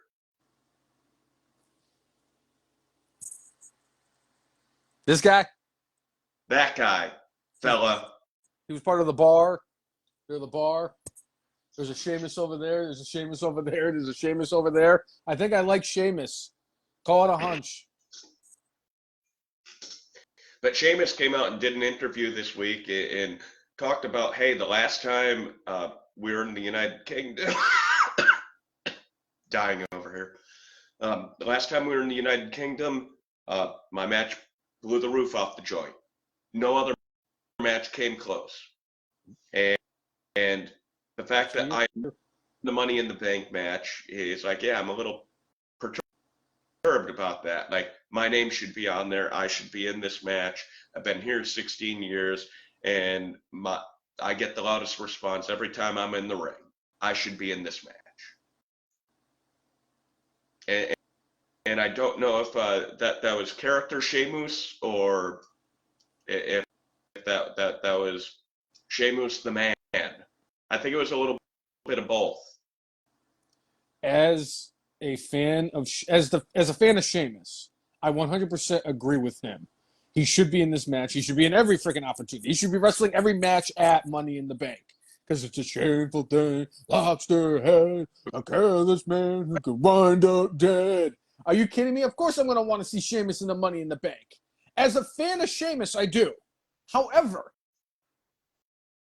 the fact that we got Ricochet, Shinsuke Nakamura, Santos Escobar, LA Knight, Damian Priest. Oh, who the hell am I forgetting? I think Rich Holland's in the match. Yeah. Oh, Butch. Pete Dunne. You got those 6. What do those 6 people have in common? They're young, except for Nakamura and Priest. Priest. None of them have won the big one in WWE. Not a single one of them wore the WWE, the Universal, or the World Heavyweight Championship. You have 6 guys who are going to have an opportunity to win their first major championship in WWE. This is what Money in the Bank is all about. That's how it used to be. Edge won his first world championship because he won the Money in the Bank. CM Punk won his first real World Heavyweight Championship because I'm not going to count that ECW bullshit. A lot of people had their moments where they won their first championship from this title or from this Money in the Bank. This is the perfect matchup. And this is coming from a Sheamus fan. This is how it's supposed to be. You need to continue making new stars. You're not going to do it if you keep recycling the same people over and over again. And again, that's not a slight on Sheamus or Randy Orton or AJ Styles. Those guys are all worthy of being World Heavyweight Champion. And you can't tell me that Sheamus wouldn't be thrilled if Pete Dunne won the Money in the Bank. I enjoy the fact that this is what they're doing because this is how it's supposed to be. These are all people looking for their opportunities, and I'm glad they're doing it this way. This is something that Triple H has done that I'm glad that he's doing instead of what Vince was doing. Yeah. All right. So I do like your take on that. Like, getting a whole bunch of people who haven't, it's like clearly Nakamura's had some opportunities at the heavyweight championship. But for the most part, the other folks have been, mid-card dudes who, have touched some gold, but haven't really grabbed that brass ring, pal. Well, I know like Ricochet had like one match against Brock Lesnar when he was World Heavyweight Champion or WWE Champion. Damian Priest just was the first person to challenge Seth Rollins for the World Heavyweight. But we're not talking about guys who had like opportunities, like you said, with like Nakamura, who won the Royal Rumble, and then had a feud with AJ Styles when he was WWE Champion.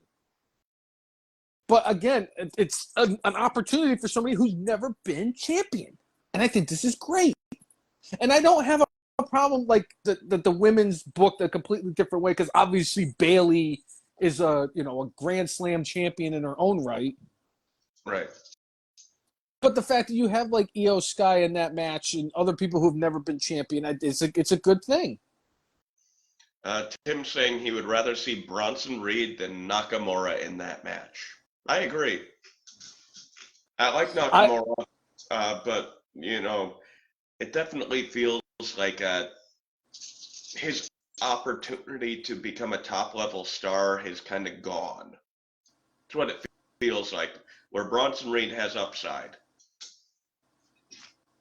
He's a modern typhoon. Jay, it didn't really matter because I'm hoping I'll think of something I'm going to do if it does happen. I'm hoping that this is LA Knight's moment.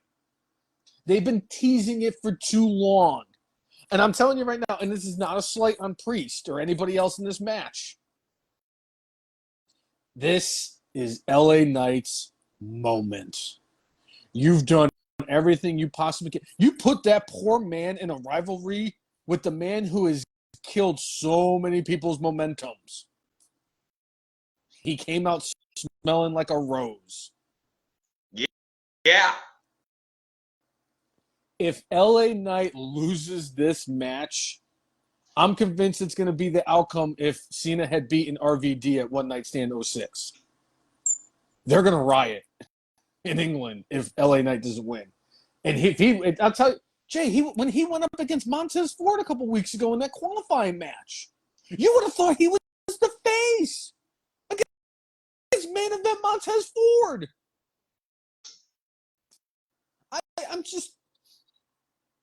I really do hope that they pull the trigger and do what is right. This needs to happen. I need this, Jay. After what they've done, after what they did to Otis a couple years ago, I need this. I need Eli Drake as WWE champion or World Heavyweight champion. All I right. need Rainey saying his dark horse is going to be Ricochet. Okay. Ricochet did come out and did an interview this week, and he said that he's frustrated with his spot because guys like Seth Rollins and AJ Styles and Cody Rhodes get all these opportunities, and he doesn't get any of them. You know, it's really not a good look when you come out and say this in an interview when you're in the Money in the Bank ladder match. And the thing about those other people is I think they've paid their dues longer, and they're more over with the crowd. You know, that I think they were trying to make the best of a foot in the mouth situation with Braun Strowman, turning them into a tag team. And honestly, I don't think it was too bad. No. Either guy, honestly. I mean, it sucks hearing what's gone on with Strowman, where he got the neck fusion. It sounds like, you know, and I think his size has something to do with it. They're saying he's going to be out at least a year. You know, we've seen some guys with the neck fusion come back after like 8 months, 9 months, but you know, he's 380 pounds and he's like 6'8". Yeah. So, but they're saying he's missing next year's WrestleMania. So that's unfortunate because I was never the but right. It's unfortunate because I was never like the biggest Braun Strowman fan, but I do appreciate Strowman for what he does. I always look back to 2016 because it was the trajectories of two different people at the same time.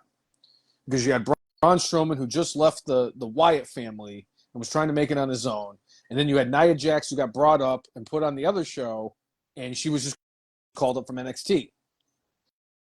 And they both sucked when they first started. Actually, no. Braun Strowman didn't suck when he first started because he gave us that masterpiece against James Ellsworth. But you could tell Braun Strowman could actually go in the ring. He wasn't like a one-trick pony. Nia Jax can only hurt people. But I've always appreciated Strowman for what he was able to do. Dude's strong as shit.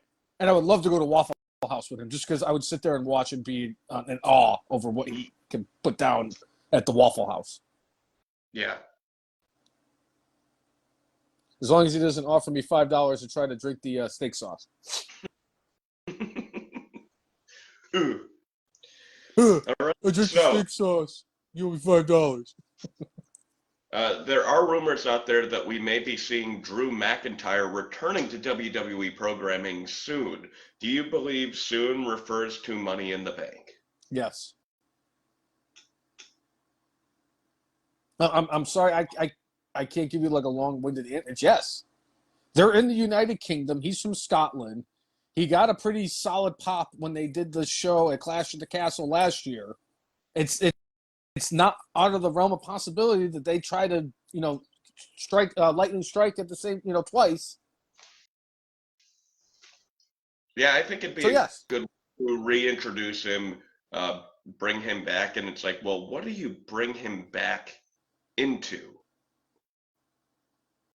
I don't even remember if he got drafted to a show. Raw. Okay. So, like, does he come in here and attack Cody? And that way, Condom gets a cheap victory over Cody, and starts a big feud with, Drew and Cody, and then all sorts of other craziness. So that way we have a little bit of time. So, uh, you know, Brock could come back whenever he wants to for the third and final Cody match. Well, apparently they're going to do that third and final Cody-Brock match at SummerSlam. You're going to need something for Cody Rhodes to do after SummerSlam.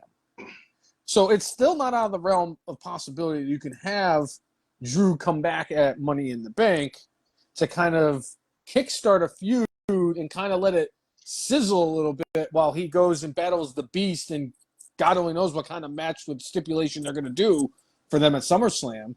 Or does Drew come back mad as hell about whatever and attack Seth? Hey, I want my championship match. I mean, hell, that's not a bad idea either, because Seth's going to need somebody. I know that he's doing this, I'm wrestling anybody, anytime, anywhere, any place. Which, by the way, last week, Braun Breaker was at the end of NXT, challenged Seth Rollins for a shot at the World Heavyweight Championship, and this week Seth Rollins accepted. So I don't even know which one it is. I know it's not Stand and Deliver. I forget. They have so many different names for all these NXTs. I don't even know if it's even an actual takeover. But we're going to get Braun Breaker versus Seth Rollins. I think it's supposed to be on NXT on Tuesday. And if that's the case, that's fine. But you know how they do it with NXT? They call it like NXT Bash at the Beach on Tuesday, Part 1. Bash at the Beach, Right. Part 2. Sign me up.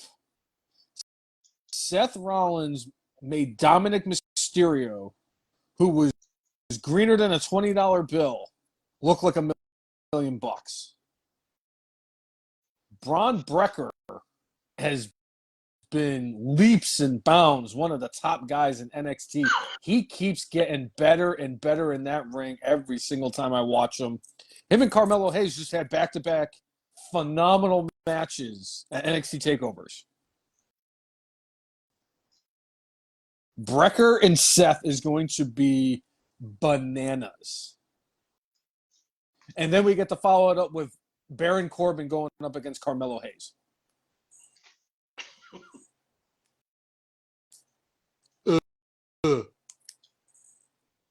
Mike Rainey asking, will Drew come back as a heel or babyface? I'm going heel.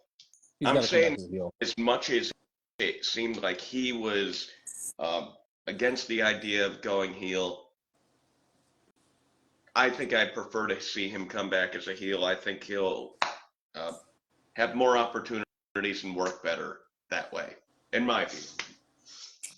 I think he's better suited to come back as a heel. And it's nothing against his face gimmick that he's been using the last couple of years. He's just more of a badass if he's a heel. Yeah. That, and I'm convinced that if he goes heel, that he's going to leave Matilda at home.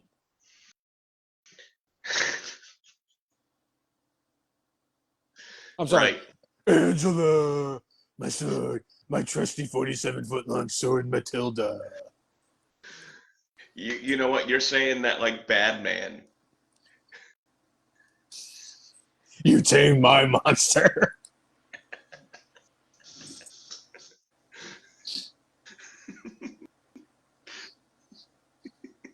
That's all right. On Instagram today, somebody posted a picture of Bunk from The Wire, and Yes. I guess he got I think it was his doctorate, or he got some kind of degree.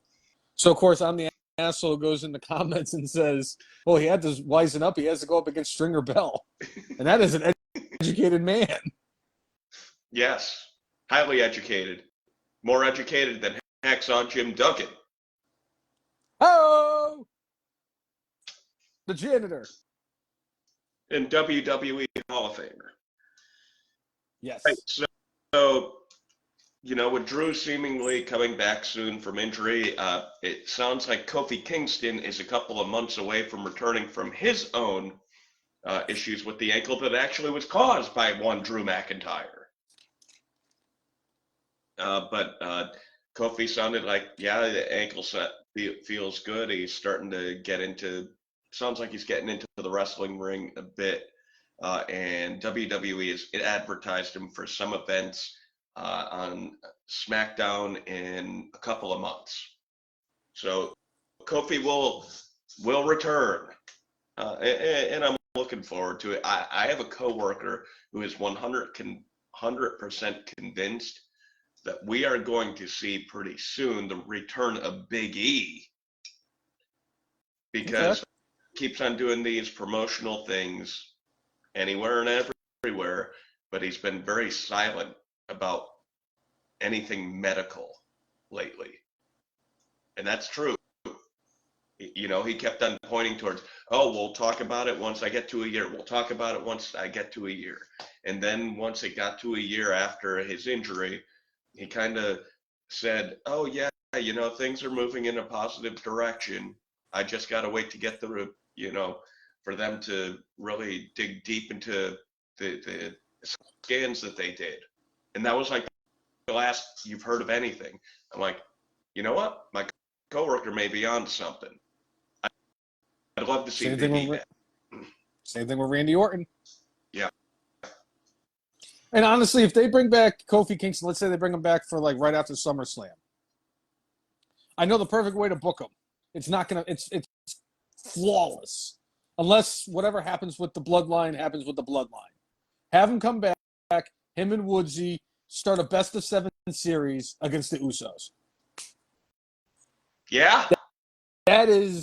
That's wrestling I want to see every single time. I just like Drew and Sheamus, I cannot get sick of watching the New Day and the Usos go at it. That is just that's some good shit right there. So with Money in the Bank, it's been said that Roman Reigns is going to be in the main event spot. This is a big event in a stadium, and you have not named your main event yet. Now, I think they've already done a pretty dang good job of selling tickets without having a main event, just off of quite literally the brand. But Roman Reigns is supposed to have a match. Based off of what we've seen lately, who do you believe the match is going to be against at Money in the Bank? The Usos versus him and Solo. What if it's a singles match for his title? Jimmy. All right, you're going with Jimmy instead of Jay? All right. Jimmy's gonna get the match at Money in the Bank. Whatever happens there was gonna set off why Jay, freaks out. We'll get Jay Uso versus Roman Reigns at SummerSlam. All right, Tim's saying Usos versus Solo and Reigns. Because it doesn't here's the thing. With professional wrestling the way it is now, you don't necessarily need the World Heavyweight Championship to be the main event. How many times have we mentioned the fact that WrestleMania 18, they dropped the ball because they put the wrong match as the main event? They did. This is the best story in professional wrestling, and God only knows how many years now. They haven't done anything this good in a long time. This still has a lot of sizzle to it. This story is just continuing and continuing. The best way to do it, and this is coming from somebody who said that Roman, who is your 1,000+ days world champion, who's only defended the title 28 times in 1,000 days, does not need to defend the World Heavyweight Championship or the WWE Championship at Money in the Bank, because him and Solo can fight the Usos and it would make sense. And it would be big enough to main event Money in the Bank. Unless you want to do the men's Money in the Bank last, which, it would make sense to have the Money in the Bank match main event Money in the Bank.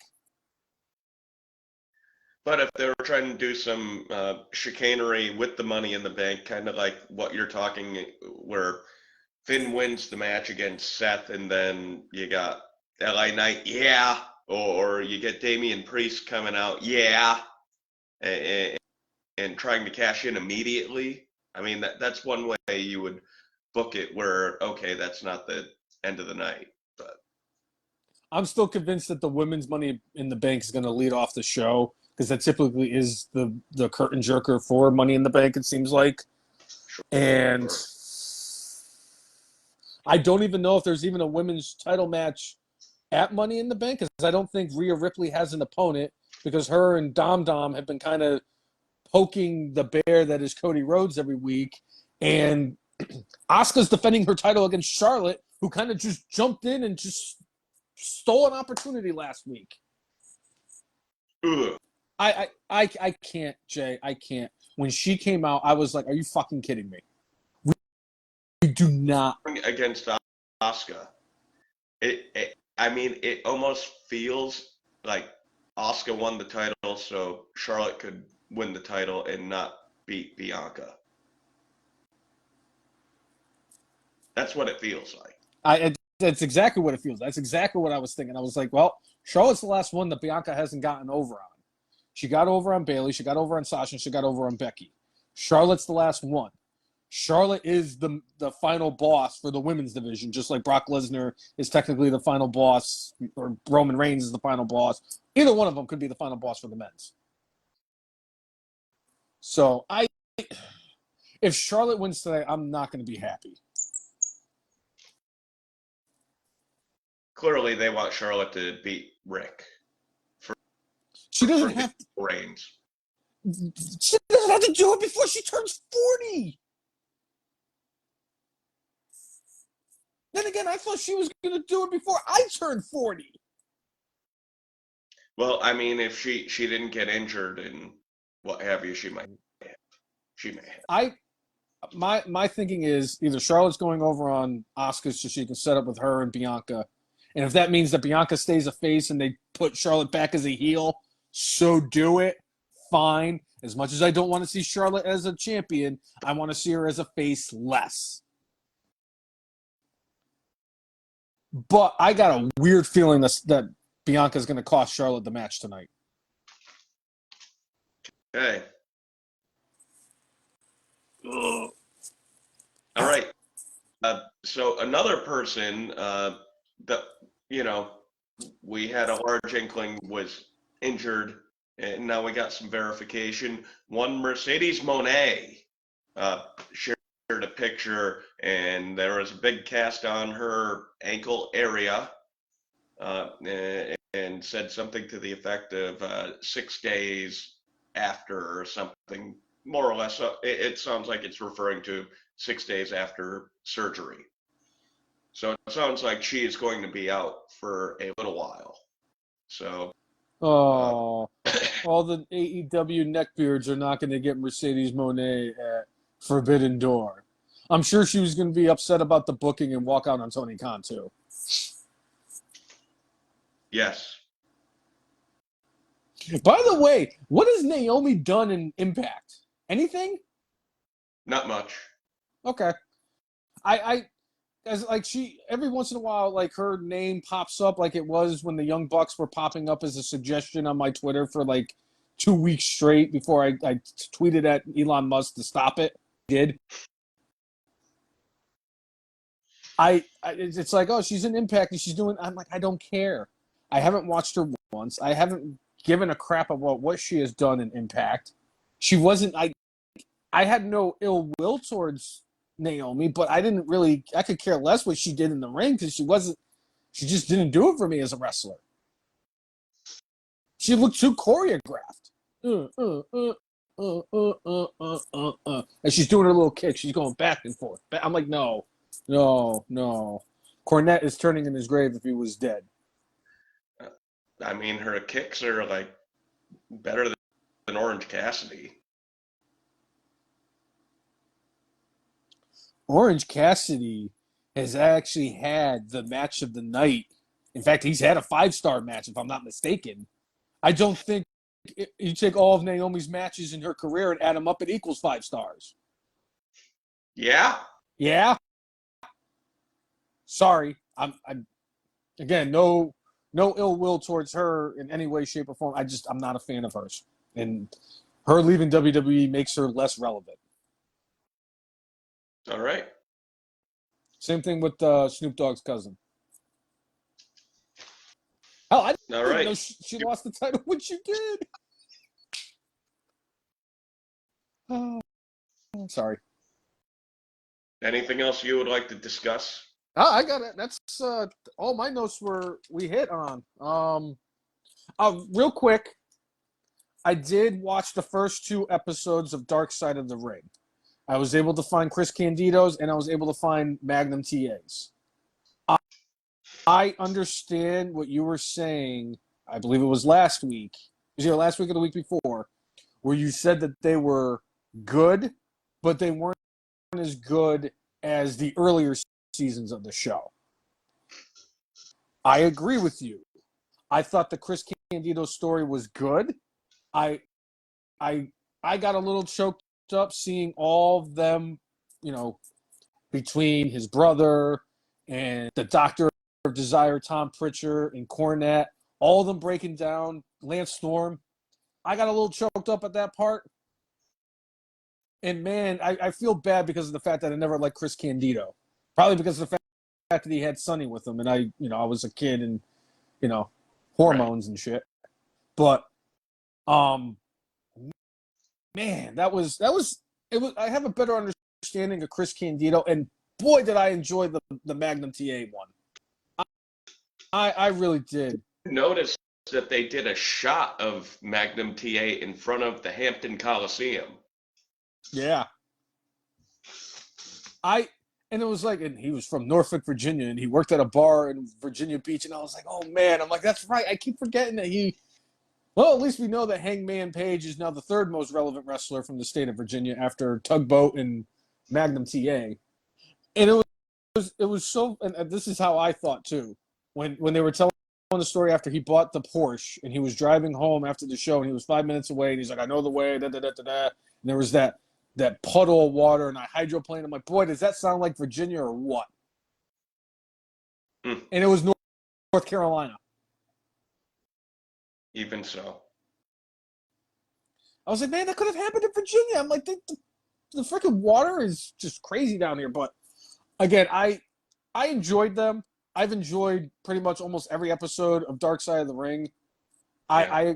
I agree. It didn't have the same to it like the first few seasons have, but it served the purpose and it did good. I agree with you. I think the Candido episode would have been better if Tammy Sitch's lawyers allowed her to actually speak today instead of just having the clips from years back. All right. So one last thing I do want to get to, I did put in the write-up for the show. So the show Peacemaker with John Cena Jaina. that actually did really well on Max. They greenlit a season 2 before season 1 even aired, and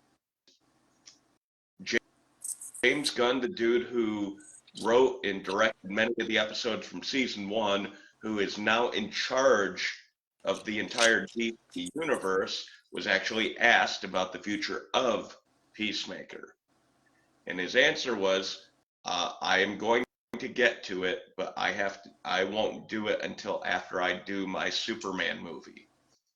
His Superman movie is due in 2025. Jesus. So that means at the earliest 2026, but most likely probably like 2027 before we get Peacemaker again. So I mean that'll be like 6 or 7 years after, season 1. Oh yeah. I Yeah. know. I mean, Cena's not hurting for work, but it's like you kind of get a little bit invested in the show, and then like, oh, it goes away for half decade. Yeah. Because that worked for Major League when they did Major League 1 in 1989 and then did Major League 2 in 1994, and Corbin Burnson looked like he aged 40 years. So did Tom Berenger, though. Right. All right. Tim is saying he doesn't think Magnum would be as big as Hulk Hogan, like NWA/Jim Crockett Promotions thought he would. I mean, it really is impossible to say. I mean, at that point, I would say they weren't quite on equal footing with each other between NWA and WWF, but like, you just don't know. Like, you got somebody with that star power and charisma. I mean, and Tim, I mean, we grew up where like it was WWF mostly. Yeah. So, I mean, I don't remember getting a big dose of Magnum TA, so I didn't have a lot of, like, I knew who he was from reading the magazines. But I never really saw him as a performer and saw that charisma and whether or not, I mean, clearly I don't think he was as coked up as Hogan. He did not wrestle 400 days in a year like Hogan. He did not play bass for Metallica like Hulk Hogan. He did not lose out on the Foreman Grill because he was taking a crap like Hulk Hogan. Taking the kids to school. It was taking the kids to school is the reason why he missed out on the Foreman Grill. The only reason I remember that because I thought it was take a shit too, and it's funnier to say he took a shit is because I heard it today because I had to listen to it again, and I probably will listen to it again this weekend. Speaking of Hogan, though, one thing I have to say is that Sylvester Stallone is doing a reality show with his family. Quite honestly, it feels like Hogan knows best. And that, like, they're doing the show, I think, to try to kind of kickstart, like, their kids' careers, right? Mm-hmm. But several months ago, like, Stallone, who, by the way, did induct the Hulkster into the WWE Hall of Fame several years ago. I think it was 2005. And did help put Hulk Hogan on the map, brother. As Thunderlips, brother. But like lights out, meatball. but several months ago, it looked like Stallone and his wife were breaking up, and now all of a sudden, like, they're not breaking up, and there's this TV show. Was it because of the TV show, or is it again like Hulk Hogan, where like they do the TV show to help the kids out, and then it ends up breaking up the marriage because there was all sorts of crap going on? That's what it feels. Yes, that's exactly what it's going to be. So I hope I'm wrong. I hope Sly Stallone's daughter, she earns her way into, becoming an actress, and I hope that his marriage lasts. I hope, but we'll see. Yes. Hey, yo. Hey, yo. Score one for the good guys.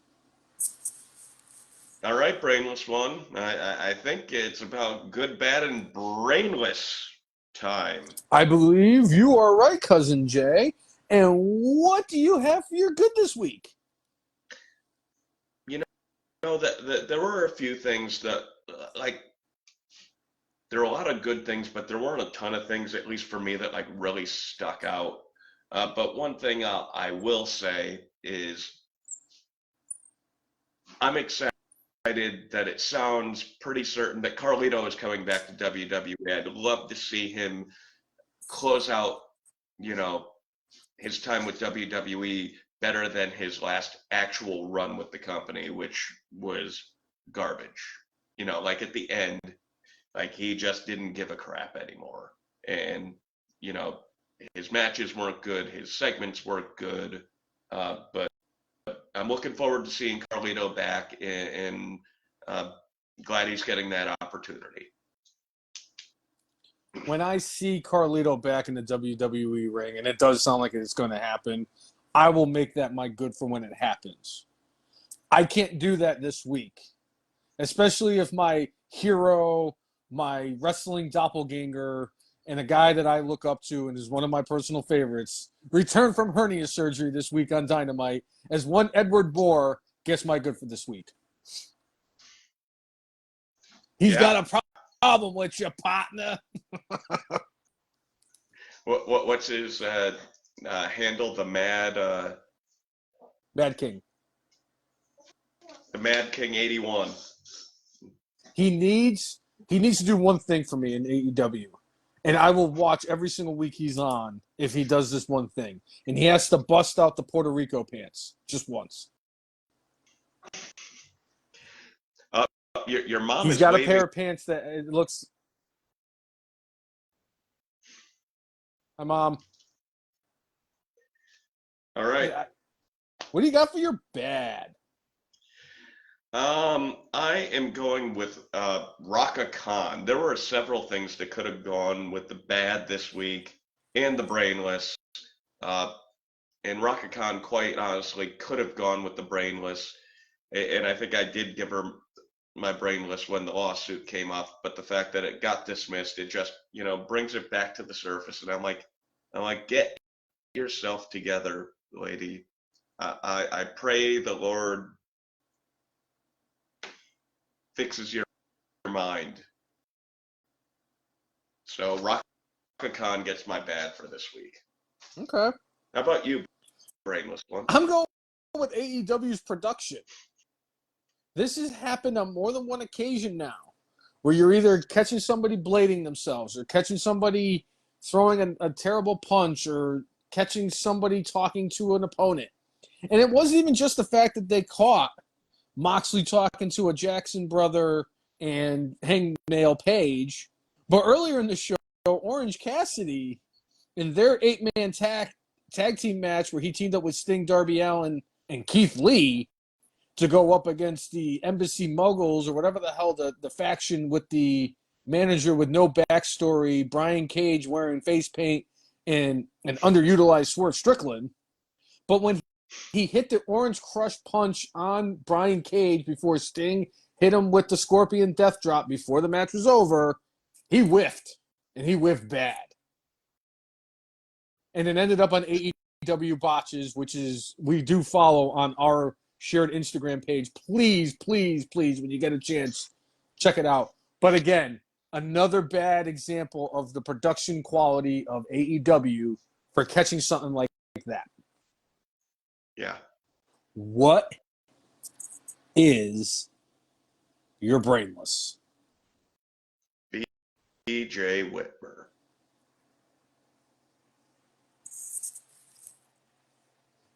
Sir, straighten yourself out.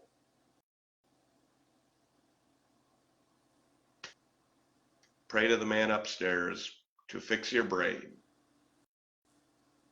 Strangling, a significant other is not cool. No bueno.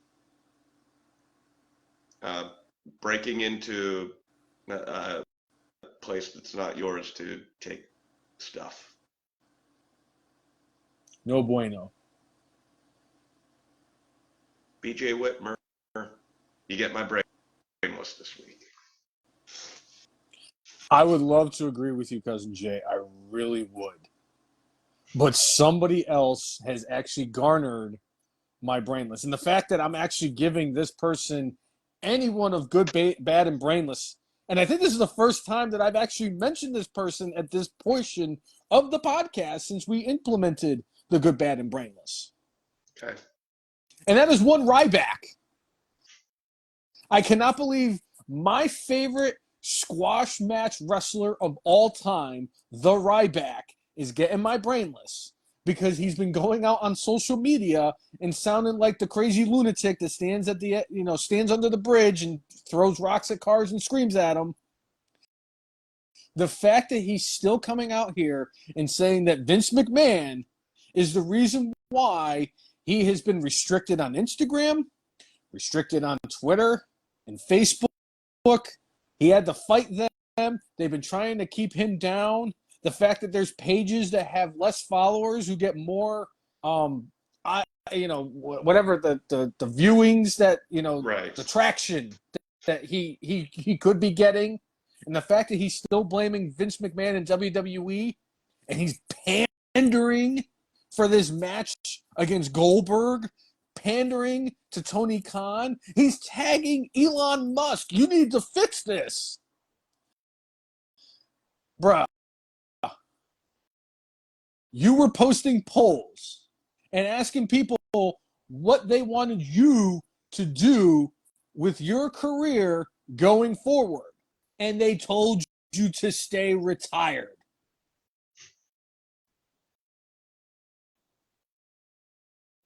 I'm probably one of your biggest fans when you were the Ryback back in the day when you were squashing every freaking local competitor you can get your hands on Monday Night Raw.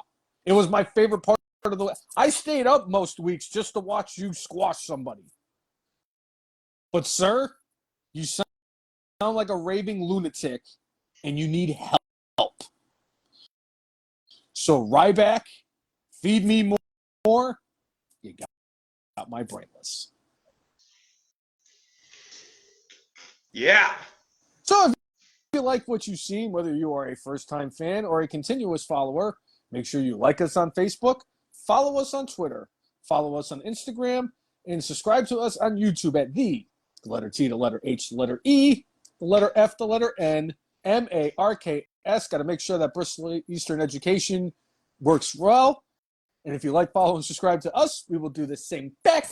That has always been our mantra. And make sure you set up notifications so that when we go live, you will be notified that we are live on the Facebooks. Also, make sure you subscribe to us on Spotify. We try to make sure we put the show up, whether it's Saturday or Sunday, at some point during the weekend. So if you missed the show, you could take it on the road with you and catch up and talk about our favorite sport we all love to hate, professional wrestling. Oh, I thought it was football. Yeah. Because I definitely love to hate the Jets. But I think that is it, Cousin Yeah. Jay. Yeah, we've hit everything. Absolutely everything. Again, happy birthday to Chris Brown. I hope that the top 10 list lived up to the height that we were hoping that it was 2 weeks ago. And I have a really sneaking suspicion we are going to see QTV tomorrow. Call it a hunch. But we'll talk about that next week because we've touched base on everything. Whoa. I'm getting ahead of myself here. I feel like I'm forgetting something. What am I forgetting? I don't know. See this guy right here? You know who this guy is, Cousin Jay? Who is that? This is an F.M. Marks Hall of Famer. This isn't just a F.M. Marks Hall of Famer. This is the benchmark of what an F.M. Marks Hall of Famer looks like. Do you know why this gentleman is an F.M. Marks Hall of Famer? Why is that brainless one? It's because today, June 16th of 2023, at an astonishing 3,064 days, F.M. Marks Hall of Famer is still alive in the 2015 Royal Rumble.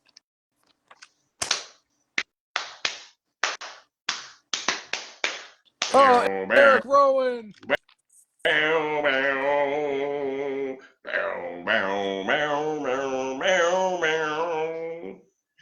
Yeah.